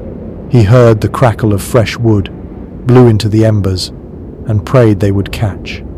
A curious custom appears in some rural accounts. Families assigned watch duties, especially in large halls. Each adult took turns rising to check the fire. In monasteries, bells rang at intervals through the night, calling monks to prayer and coincidentally ensuring someone was always awake to mind the heat. Sleep was not a private withdrawal from the world, but a shared rhythm, punctuated by responsibility. Historians debate whether segmented sleep was universal or more common in Northern Europe, where winter nights stretched long. Some argue it was dictated by necessity. The length of darkness simply made a single stretch of sleep impractical. Others suggest it was cultural habit, not entirely dependent on geography. The debate continues, but what remains clear is that tending the fire was at the heart of these nighttime rhythms. Imagine yourself waking in the dead of night. The room is silent, but for snores. You push back the blanket, feel the icy slap of air against your skin, and fumble for a log. Your feet crunch on straw, your breath rises in plumes, and your hands sting as you stir the dying embers. Sparks flare, logs catch reluctantly, and warmth pulses again into the room. You sigh with relief, knowing that for a few more hours, your companions will rest undisturbed. The sensory detail is unforgettable. The pop of wood, the faint glow pushing shadows back, the smell of smoke mingling with wool. Your fingers ache, but the satisfaction of reviving the fire steadies you. When you crawl back beneath the blankets, the bed feels all the warmer by contrast. Peasants in cottages lived by the same rhythm. Their hearths had no protective grates, only open flames on the floor, so a careless sleeper risked the fire, dying or worse, spreading. A family member always rose to adjust logs, poke embers, and keep watch. Sleep came in fits and starts, always tied to the heartbeat of the fire. And so you realize that medieval nights were not passive stretches of unconsciousness. They were negotiated, managed, and guarded. People rose, worked, prayed, checked on animals, whispered to loved ones, and then returned to slumber. In the darkness, life did not pause, it simply slowed, punctuated by firelight and breath. As you lie in your warm bed tonight, imagine the constant vigilance required in those stone halls. To close your eyes was never absolute. To sleep was to trust that someone would wake, feed the fire, and keep the cold from claiming the room before dawn. You've tended the fire, crawled back beneath the blankets, and tried to still your racing thoughts.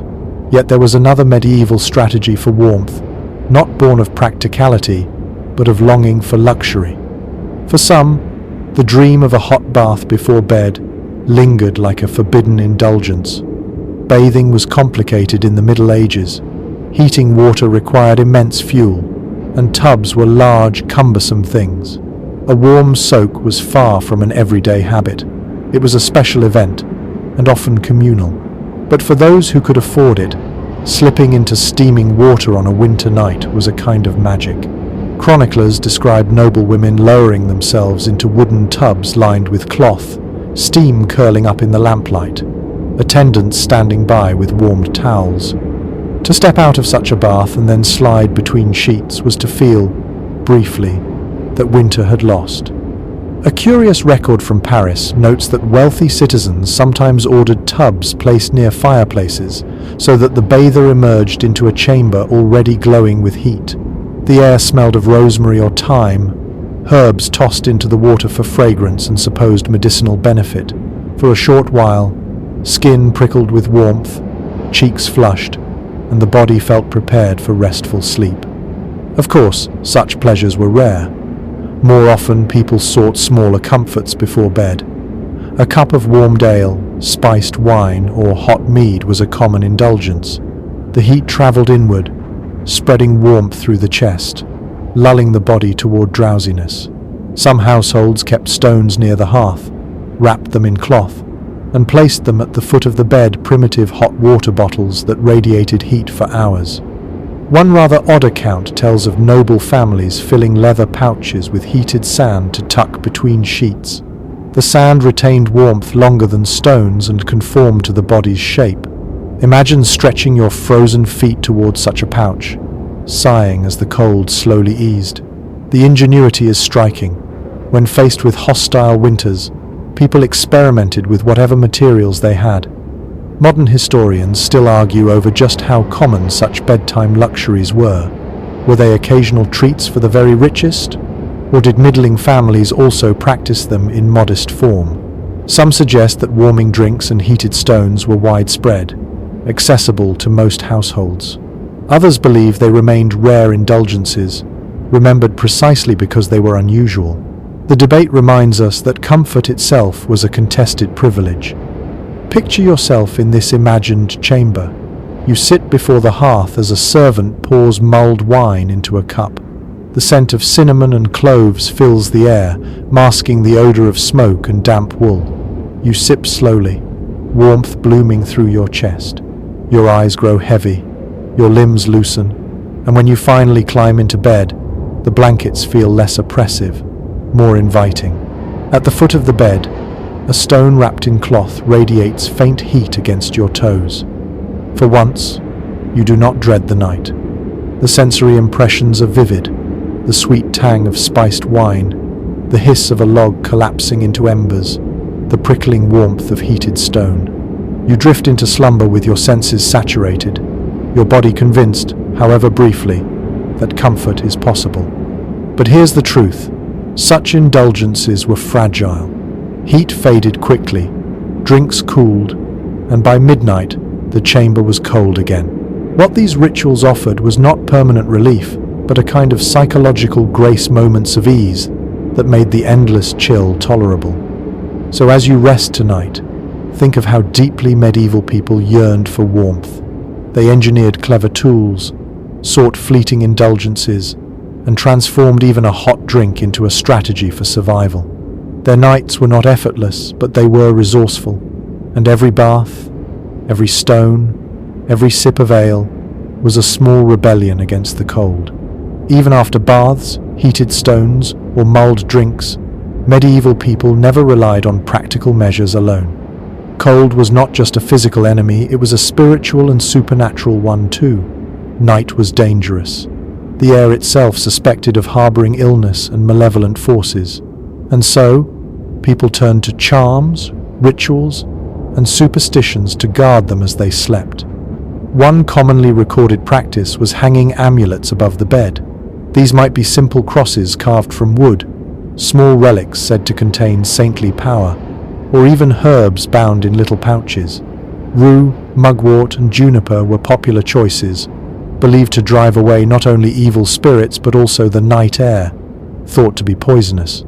Imagine lying in bed beneath a canopy strung with fragrant bundles, the scent mingling with the smoke of the hearth and the musk of wool blankets. Prayers were another shield. Monastic rules encouraged reciting psalms before lying down, and noble families often repeated paternosters or Ave Marias at the bedside. But even peasants whispered charms, half prayer, half spell, as they crossed themselves against frost or fever. Some murmured verses over children, pressing kisses on their foreheads to keep the night hag away, a figure blamed for suffocating sleepers. A curious detail appears in a German household manual from the 15th century. Sleepers were advised to place iron objects, such as a knife or scissors, beneath the bed or pillow. Iron was thought to repel demons and fairies that slipped into rooms during the long hours of darkness. The metal glinted faintly in the firelight, a silent guard against unseen intruders. And then there were rituals tied directly to warmth. One folk belief insisted that turning your shoes upside down beside the bed would keep frost from biting your toes.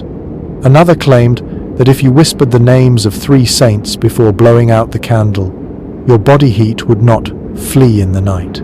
To us, these sound like quaint superstitions. To them, they were strategies, as vital as an extra blanket. Scholars remain divided on how seriously people took such practices. Some argue that charms and prayers were heartfelt, deeply ingrained in the rhythm of daily life. Others suggest they were more like habits, gestures performed out of custom, even if not fully believed. Either way, the rituals reveal something essential. Sleep was never trusted. It was a vulnerable state where cold, illness, and spirits could all strike. People needed both physical and spiritual defenses. Picture yourself lying in a medieval bed now. The curtains are drawn, the fire is low, and the chamber is filled with shadows. Above you hangs a sprig of juniper, its sharp scent cutting through the smoky air. Beneath your pillow rests a small iron knife, hidden but comforting. You whisper a prayer, words soft and rhythmic, and then cross yourself before pulling the blankets tighter.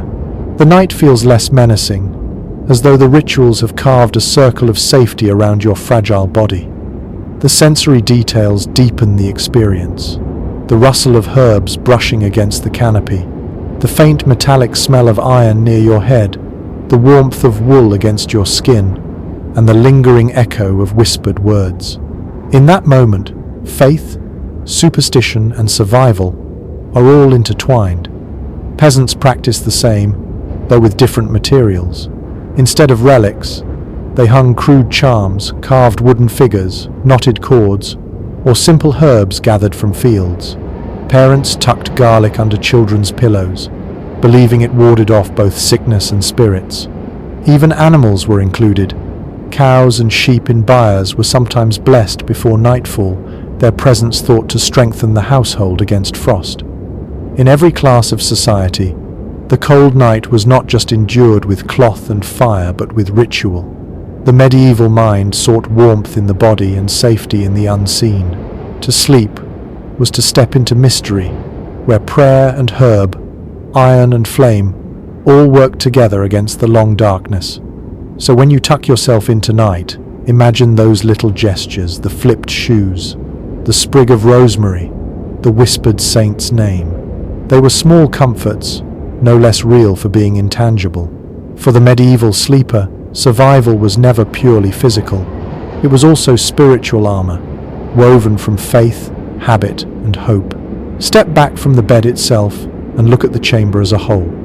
Beyond blankets, dogs, or charms, the architecture of a room shaped how well its occupants could endure the night. Castles were built first for defense, but over time, builders experimented with ways to make the interiors more livable. The result was a patchwork of features, some clever, some symbolic, that aimed to carve warmth out of stone. One such feature was the solar, a private room often set aside for the lord and his family. Unlike the cavernous Great Hall, the solar was smaller, higher in the building, and easier to heat.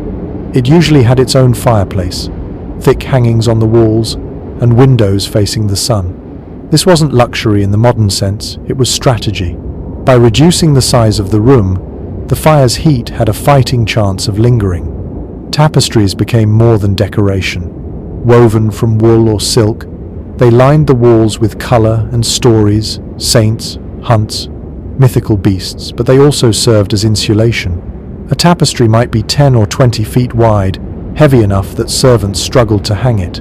Behind it, the damp stone was hidden, and the air near the wall grew a little less icy.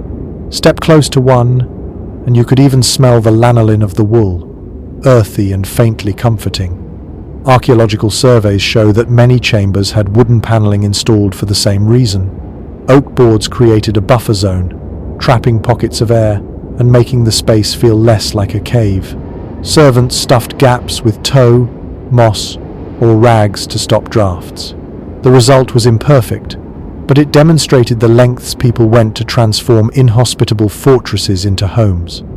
A curious detail emerges in estate accounts. Nobles often moved their most prized tapestries from castle to castle, carrying them like portable walls. They weren't just art, they were survival gear. A lord traveling without his hangings was like a soldier without armor. Specialists in medieval domestic life still argue over just how effective these architectural features were. Some believe they genuinely reduced drafts and retained heat. Others insist the psychological comfort mattered more than the physical difference. Walking into a chamber hung with brilliant cloth and glowing with firelight might feel warmer, even if the actual temperature barely changed. That debate underscores the subtle interplay between perception and survival. Now picture yourself stepping into such a room. The door closes behind you, muting the howl of the wind from the corridor. The walls are draped with crimson and gold tapestries, their woven figures half lit by candlelight. The fire flickers in a carved stone hearth, smoke twisting upward. Above you, the timber ceiling seems lower than in the great hall, the space more intimate. It is still cold. You see your breath in the air, but less hostile than the open chambers below. The sensory impression is layered. The rough weave of tapestry beneath your hand, the faint smell of wool mixed with smoke, the sound of fire snapping against oak logs. You can almost believe this room is a refuge, though the cold lurks just beyond the hangings. Peasants mimicked the same strategy in simpler form. Instead of woven tapestries, they plastered or wattle-lined their walls, then hung coarse wool or patched cloth to reduce drafts. A brightly painted cloth with simple patterns might double as insulation and decoration. In their way, peasants also turned bare walls into protective shells, shrinking the space into something habitable. Another subtle architectural trick was the placement of sleeping chambers on upper floors. Rising heat from the great hall below gave at least a slight advantage. Children sometimes slept in lofts above kitchens, where warmth from ovens lingered. The arrangement was less about privacy and more about exploiting every stray degree of heat. And yet, despite all these efforts, the cold never vanished. You could only mitigate, never eliminate, its grip. Still, the presence of wall hangings, solar chambers, and wooden panels shows how profoundly people longed to transform stone prisons into dwellings. So as you rest tonight, imagine those rooms glowing with tapestries, warmed faintly by fires, softened by wooden boards and bright cloth. They were not cozy by our standards, but they were gestures of defiance. Against the stone, against the frost, against the endless winter night, the medieval household built layers architectural, artistic, and psychological to say, this space is ours, and here, at least we will endure. Close your eyes and imagine the smell of a medieval bedroom. It wasn't the lavender-scented idyll of modern linen adverts. Instead, it was a dense stew of odors, layered from the moment you walked through the heavy wooden door. To understand how people slept, you have to understand what they smelled, because every breath reminded them of the conditions in which they lived. The first scent was always smoke. Fires burned almost constantly in winter, and without efficient chimneys, the soot drifted back into the room. The walls darkened, the air grew heavy, and the smell embedded itself in the very fibers of blankets and curtains. Even freshly laundered linen soon carried the tang of ash. You'd lie down at night with smoke clinging to your hair, your clothes, even your skin. Next came the scent of damp wool.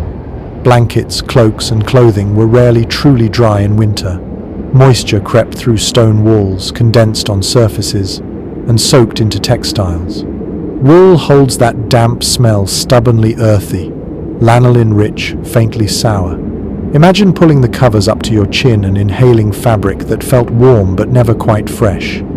Add to this the odor of straw and rushes. Floors were covered with them, beds stuffed with them, and they rarely stayed clean. Trampled by boots, soaked with spills, and colonized by mice, rushes turned musty quickly. Straw mattresses released grassy scents at first, but after weeks of use, they reeked of sweat and decay. Each shift in bed released another puff of that earthy smell into the air. One curious note in a 14th century household manual recommended sprinkling dried herbs, rosemary, lavender, or meadowsweet, onto rushes to sweeten the chamber. For a few days it worked. The fragrance mingled with the heavier odors, masking them just enough to seem civilized. But soon the herbs wilted, crushed beneath feet, their scent fading into the background while the sourness of old rushes returned. Then there was the human smell.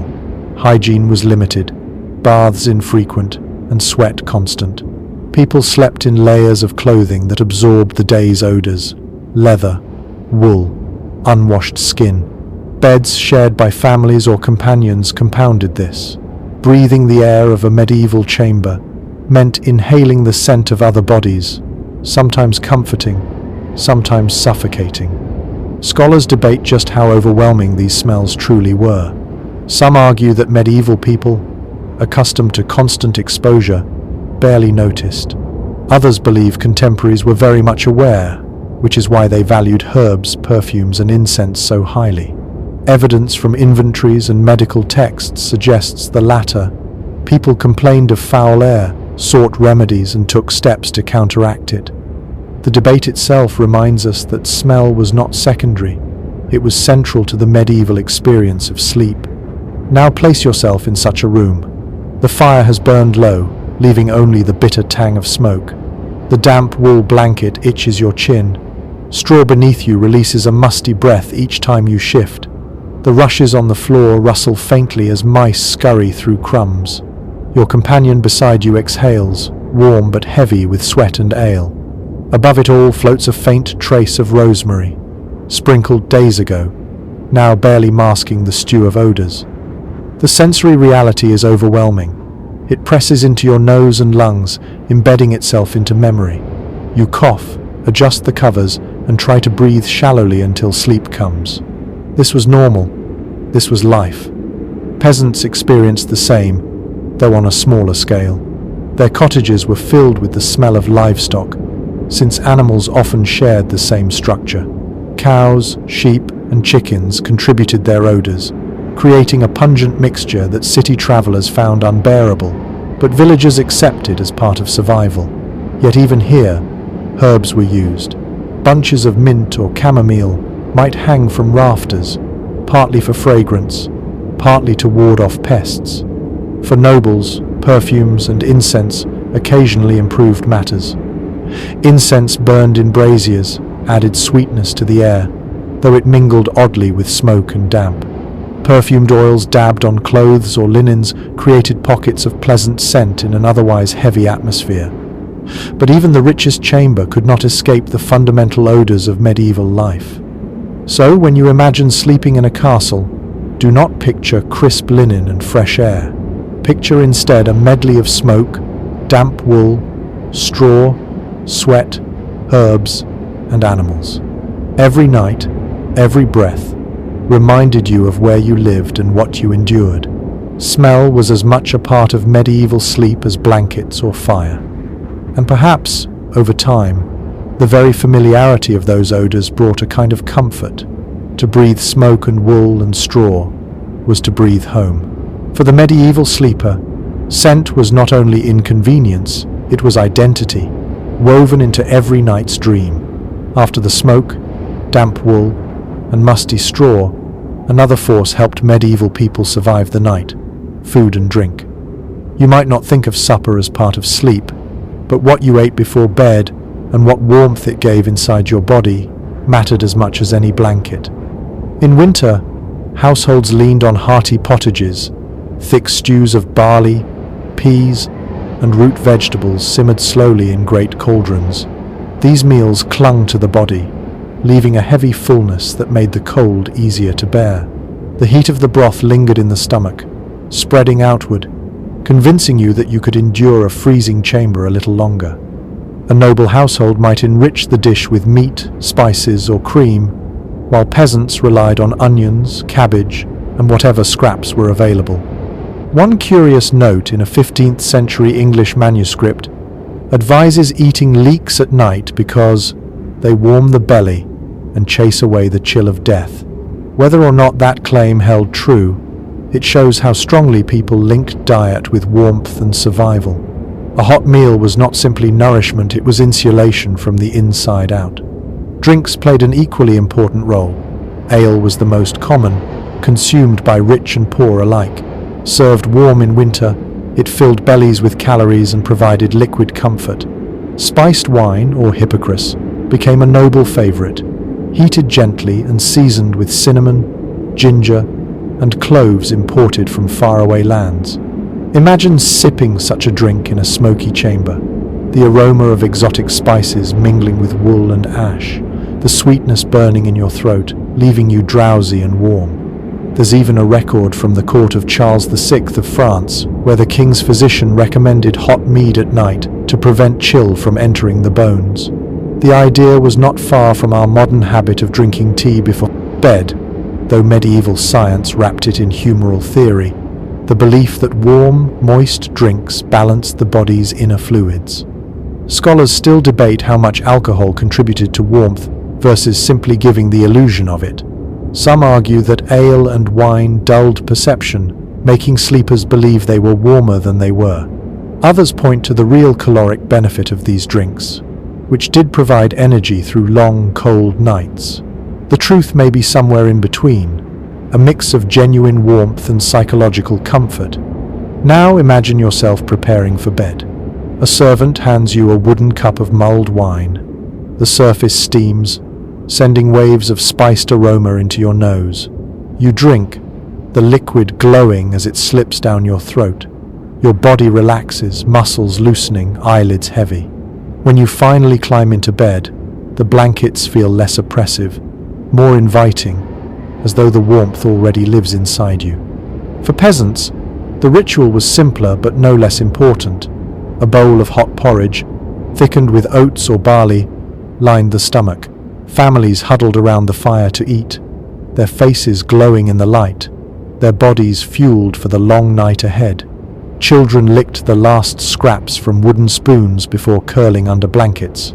The memory of warmth from food helped them ignore the drafts sneaking through the shutters. A curious folk belief held that garlic eaten before bed prevented frostbite. Whether this was because garlic genuinely improved circulation, or simply because it was warming to the palate, the habit endured. Farmers in cold regions sometimes chewed cloves of garlic before lying down, the pungent scent filling the chamber as strongly as smoke or wool. The sensory world of medieval bedtime food is vivid. The bubbling cauldron, the hiss of wine heating over the fire, the smell of herbs and spices mingling with damp rushes, the heavy weight of stew in the stomach. Every flavor was part of the fight against cold. So, when you think of medieval sleep, do not separate it from the supper that came before. Food was fuel, warmth, and even a form of medicine. Without it, the cold was sharper, the blankets thinner, the night longer. With it, the body endured. Every spoonful, every swallow, was another layer of defense, an inner blanket, invisible but essential against the freezing stone around you. Think now of the most vulnerable people inside a medieval castle, the children and the elderly. Their bodies, less resilient to cold, often bore the brunt of winter's cruelty. If a healthy adult knight or servant shivered through the night, a child might wake blue-lipped, and an old woman might not wake at all. Survival for these groups depended on extra care, communal support, and sometimes sheer luck. Household records from noble families show that children were rarely given their own chambers. Instead, they slept in nurseries close to the warmth of kitchens or clustered with servants. Young pages and squires, destined for training, often bunked together in crowded rooms, their laughter and chatter muffled by blankets at night. The logic was simple. More bodies meant more heat. Babies, especially, were swaddled in layer after layer of linen and wool. A cradle stood near the hearth, or in some cases, directly inside the bed of the mother, where her body heat shielded the infant from the freezing air. One poignant account from a 14th century chronicle describes a noble child laid by the fire in a wicker crib, wrapped in furs and covered with a canopy. The detail suggests the lengths families went to protect their youngest, yet even so, illness and cold claimed many lives. Medieval parents lived with constant fear that winter might take a child in the night. The elderly faced similar perils. Frail bodies produced less heat and tolerated fewer drafts. In peasant cottages, grandparents often slept closest to the fire, while younger adults accepted colder spots.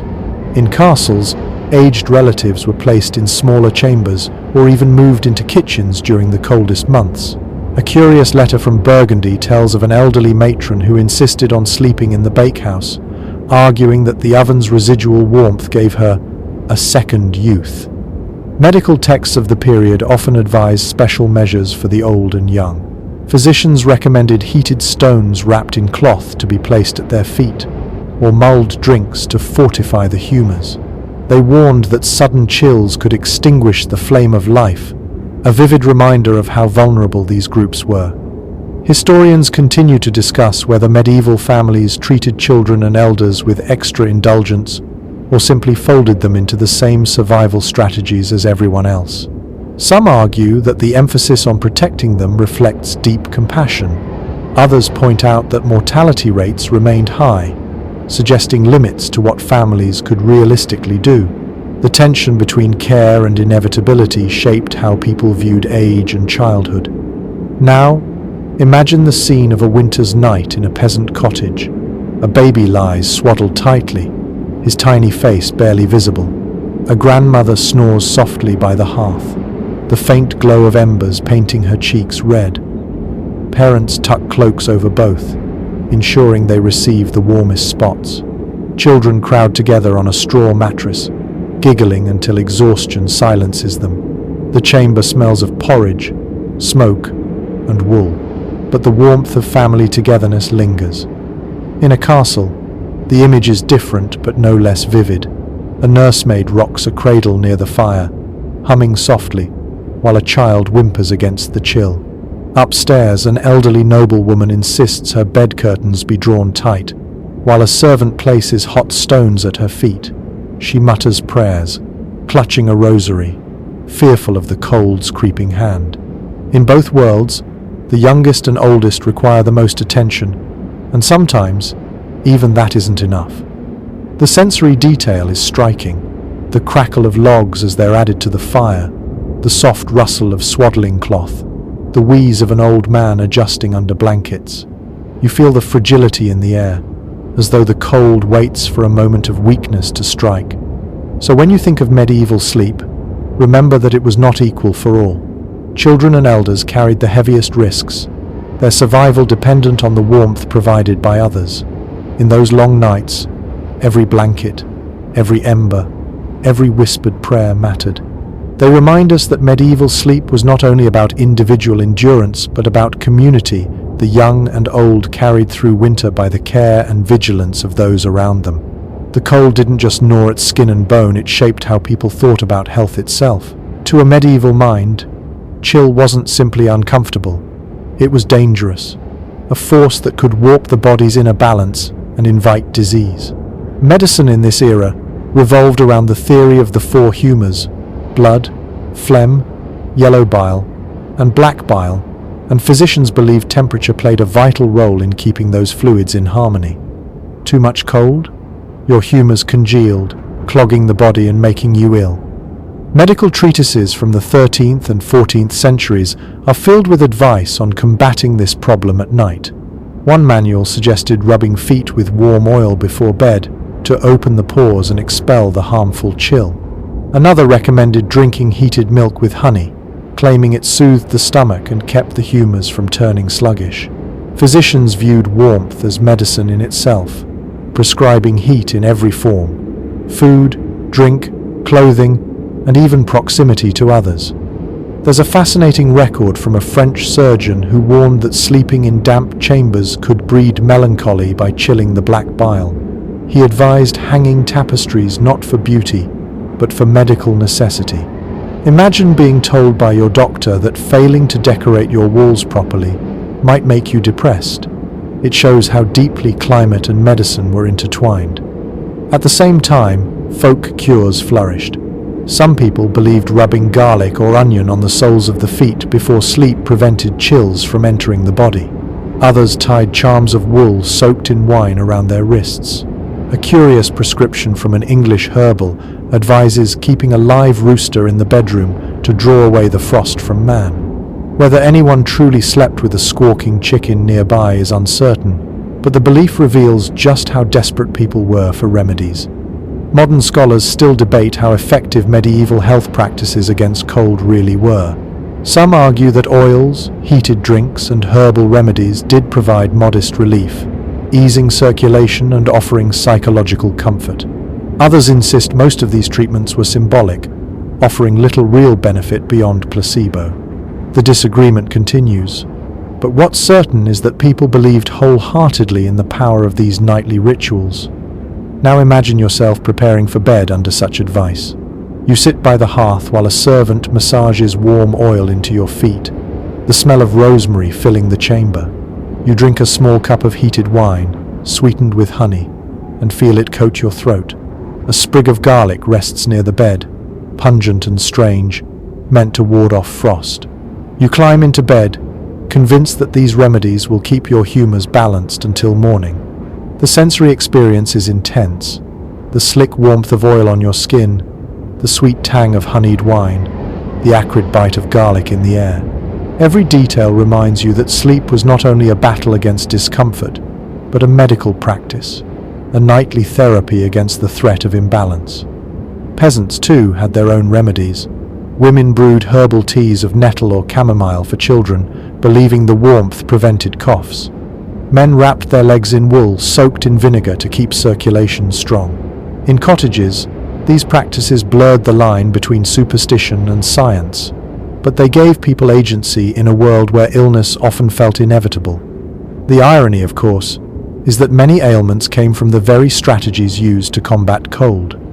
Fires filled lungs with smoke, heavy blankets triggered joint pain, and oily ointments collected dirt.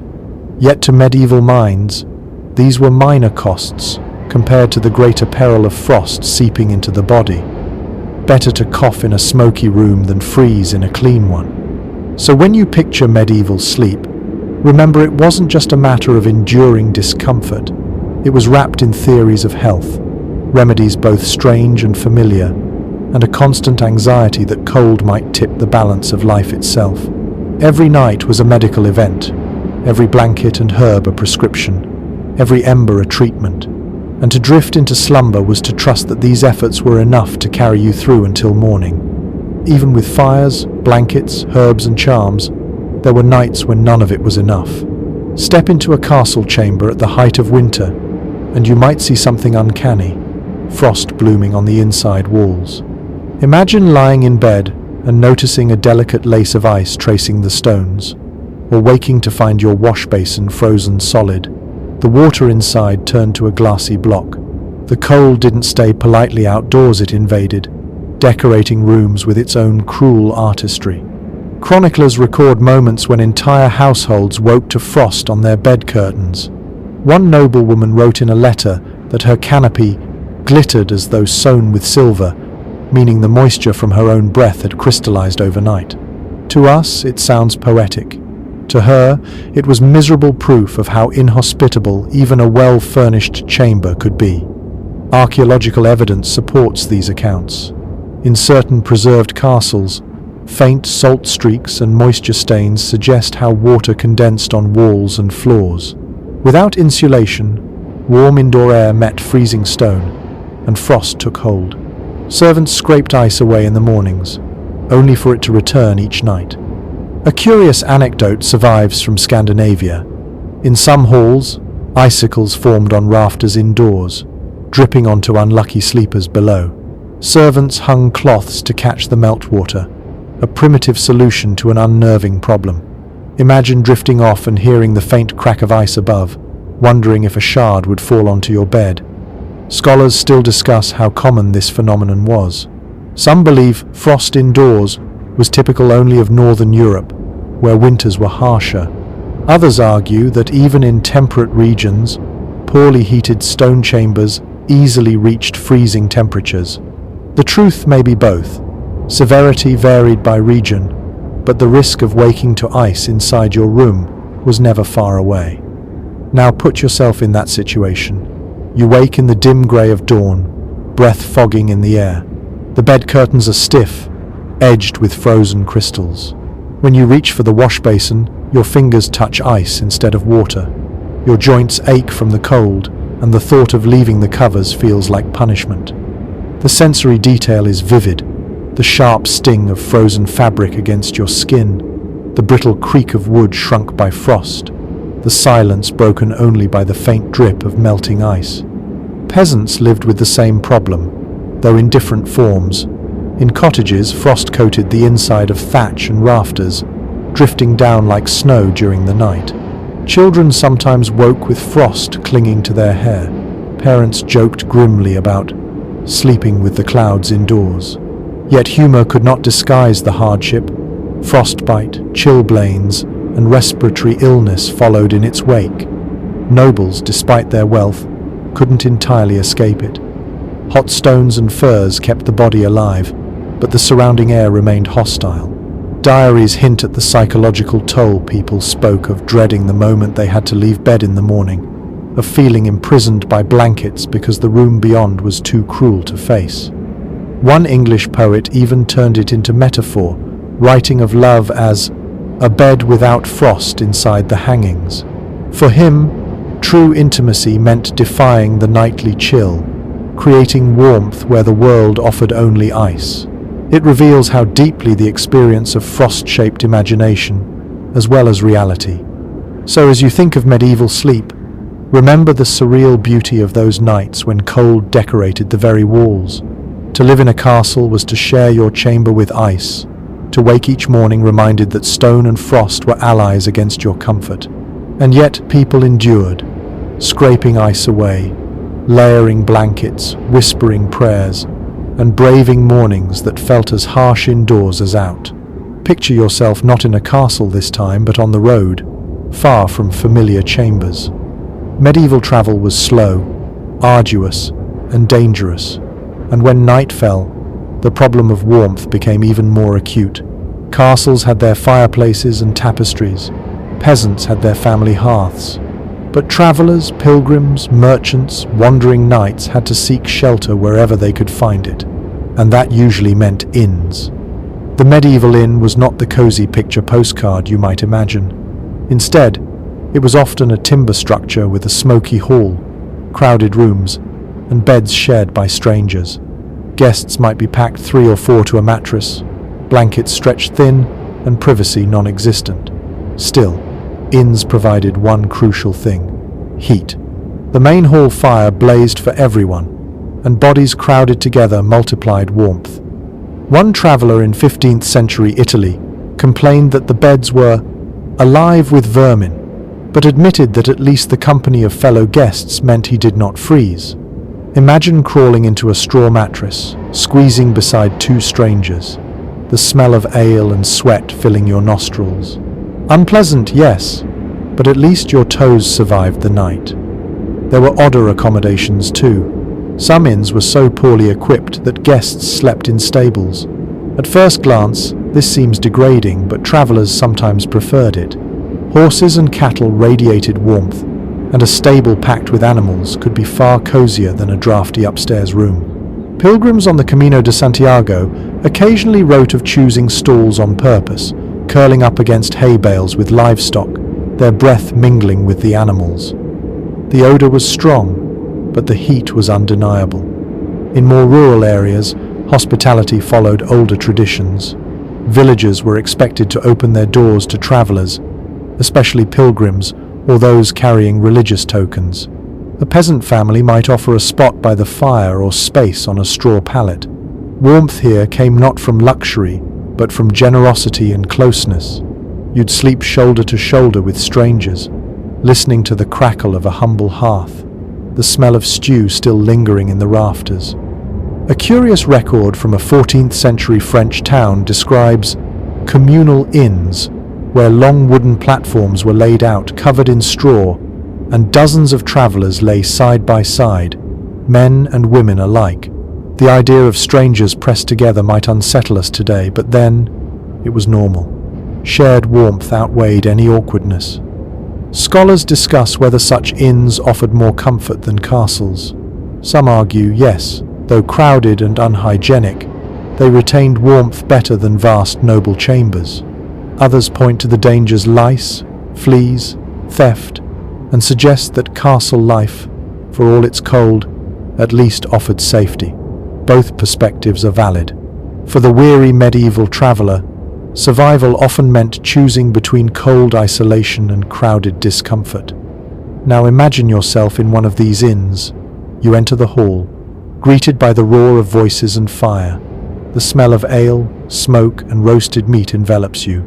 A space is cleared on a straw pallet, and you squeeze in beside strangers. The floor creaks, dogs bark, mugs clatter, and yet the warmth of the crowd makes your limbs relax. Later, when the hall quiets and snores replace laughter, you feel the heat of bodies pressed close, the embers glowing faintly in the hearth. It is not comfort as you know it, but it is enough.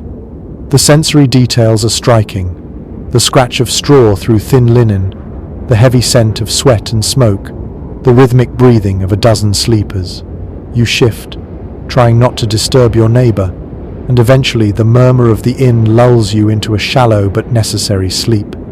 Even nobles faced this reality when traveling. Royal progressions required armies of attendants, and inns overflowed quickly. Records describe monarchs lodging in monasteries or commandeering entire households for their retinues.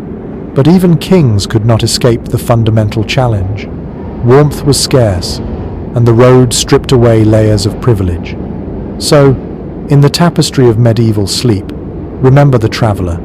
For him, each night was uncertain, each bed a gamble. Would it be a flea-ridden pallet, a stable with horses, a stranger's cottage floor, or, if fortune smiled, a monastery guest hall? Wherever it was, the same goal remained: to trap enough warmth to see another dawn. Every household found ways to endure, but not everyone succeeded. The medieval world left behind stories, half history, half legend, of those who faced nights so cold they became the stuff of cautionary tales. To sleep in a castle was to fight an invisible enemy, and sometimes the cold won. One grim chronicle from the 13th century tells of guards posted on a castle wall in Flanders who froze at their posts during a bitter winter siege. By dawn, their comrades found them still upright, spears in hand, bodies stiff with ice. The chronicler noted it not as tragedy but as proof of winter's cruelty, as though the cold itself were a weapon of war. Imagine the eerie sight: men transformed into statues overnight, their watchfires long extinguished. There were softer, more personal tales as well. A letter from a noblewoman in Burgundy recounts how her cousin, visiting from Italy, trembled all the night and begged for dawn, for he had never known such frost. The man survived, but the story was retold with laughter mocking him for his weakness, while quietly acknowledging the terror of a night that seemed endless. A curious folk story from Scandinavia speaks of a bride who entered her new husband's castle only to collapse from the shock of the cold chamber. Villagers whispered that she had been cursed by the ice spirits of the north.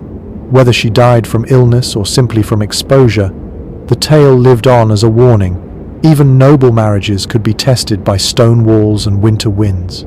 Scholars remain divided on how literally we should take these accounts. Were they exaggerated for drama, turning ordinary hardship into legend?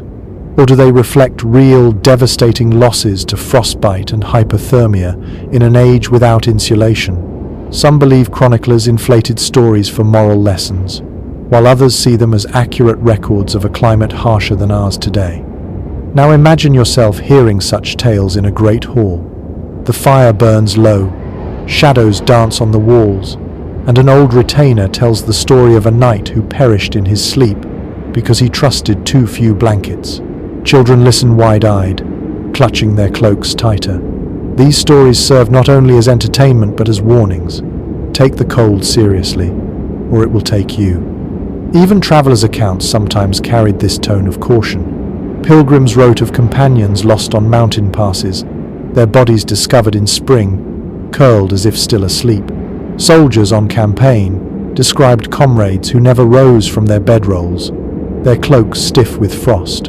The line between sleep and death blurred too easily when temperatures dropped. The sensory details of such nights are chilling. The sting of frost on bare skin, the numbness creeping through fingers and toes, the dread of closing your eyes and not opening them again. To lie down in a freezing chamber was to gamble. Blankets, fires and prayers were the stakes. Survival was the prize. But alongside these grim tales, there were also stories of endurance. Peasants boasted of winters survived in humble cottages where closeness and fire kept families alive. Nobles celebrated hunts and feasts in midwinter, proof that their wealth conquered the season. For every account of loss, there were voices declaring resilience, framing survival itself as a kind of victory. Perhaps that is why legends of freezing nights persisted. They reminded listeners that castles, for all their strength, were not invulnerable. Stone walls kept out armies, but not winter, and in the long, dark hours, even the mightiest lord depended on blankets, fires, and companions, just like the humblest peasant. So, as you imagine medieval sleep, hold both truths together, the stories of those who succumbed to frost, and the quiet triumphs of those who endured. Every tale carried a lesson: respect the night, guard against the cold, and never assume survival was guaranteed. At last, you return to the hearth, the symbol that held every medieval sleeper in its glow. The fire was never just a tool, it was the heart of the household, the boundary between life and death on winter nights. Its light cast shadows across the walls, shadows that seemed to move like guardians, flickering and shifting as the flames rose and fell. To sleep in a castle was to live in a dialogue with fire. You feared it, you needed it, you could not survive without it. The hearth's presence dominated every sense. The snap of oak logs echoed like a heartbeat in the chamber. Sparks leapt upward, leaving faint trails of light before vanishing into the chimney. The smell of burning resin clung to tapestries and hair. Heat radiated in uneven waves, baking your face while your back froze. The hearth was a paradox, both savior and tormentor, life-giver and smoky tyrant. Nobles celebrated fire as a mark of status. A blazing hearth meant wealth, the ability to command servants to gather endless fuel, to strip forests if necessary, to keep flames alive through the night. Some households even employed dedicated fire wardens, servants whose sole duty was to ensure that embers never died. To let the hearth grow cold was more than inconvenience, it was disgrace. Yet the poorest also gathered around their humble fires with the same reverence. Peasants squatted on earthen floors, huddled with family and livestock, watching flames lick at rough logs. They laughed, told stories, prayed, and passed bowls of stew. Theirs was not the grandeur of carved stone hearths, but the comfort was no less real. In both castle and cottage, fire drew people together and made sleep possible. A curious account from a traveller in Germany describes villagers circling the hearth and stretching their hands toward it before bed, whispering blessings as though the flames themselves were sacred. They believed the fire carried their hopes into the night, protecting them as they slept. It reveals how practical necessity blurred into ritual.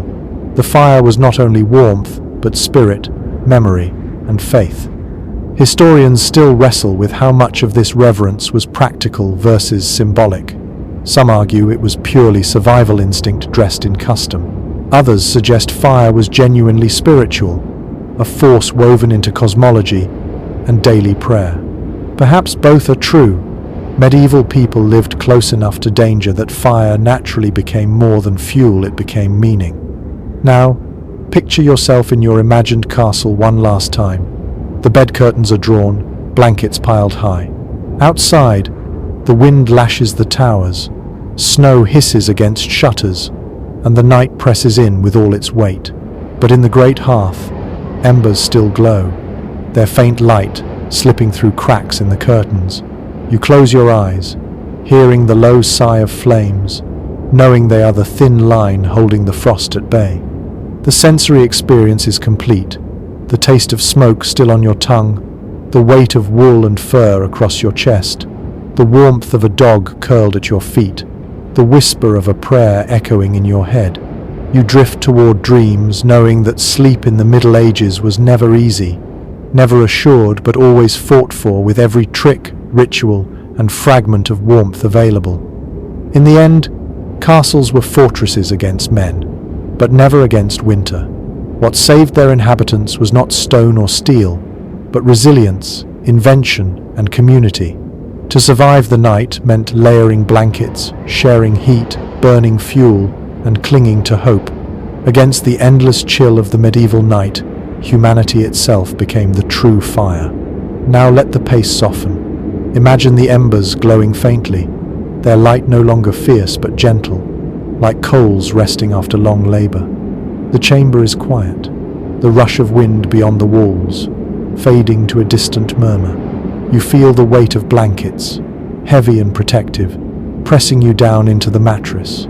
The struggle of cold, the vigilance of fires, the noise of dogs and servants, all of it recedes as though you have drawn a curtain across the world.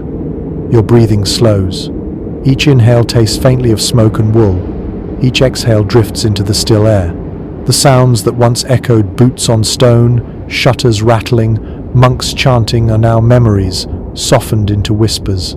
The castle itself seems to sleep, its stones holding silence like a promise. Picture yourself safe within your cocoon. The dog at your feet sighs and shifts. The last candle gutters out, and darkness folds around you like another blanket. The cold is still there, yes, but you no longer fight it. You accept it, as those before you did, knowing that sleep is a fragile truce with the night. Your body grows heavier, thoughts dissolve into shapes and colors. The medieval world, with all its chill and smoke, becomes distant, like frost melting in sunlight. What remains is only calm. You are warm enough, safe enough, tired enough. And so the story closes. The hearth flickers, the bed holds you, and the long night carries you gently into dreams. Rest now as they once did, wrapped in quiet resilience.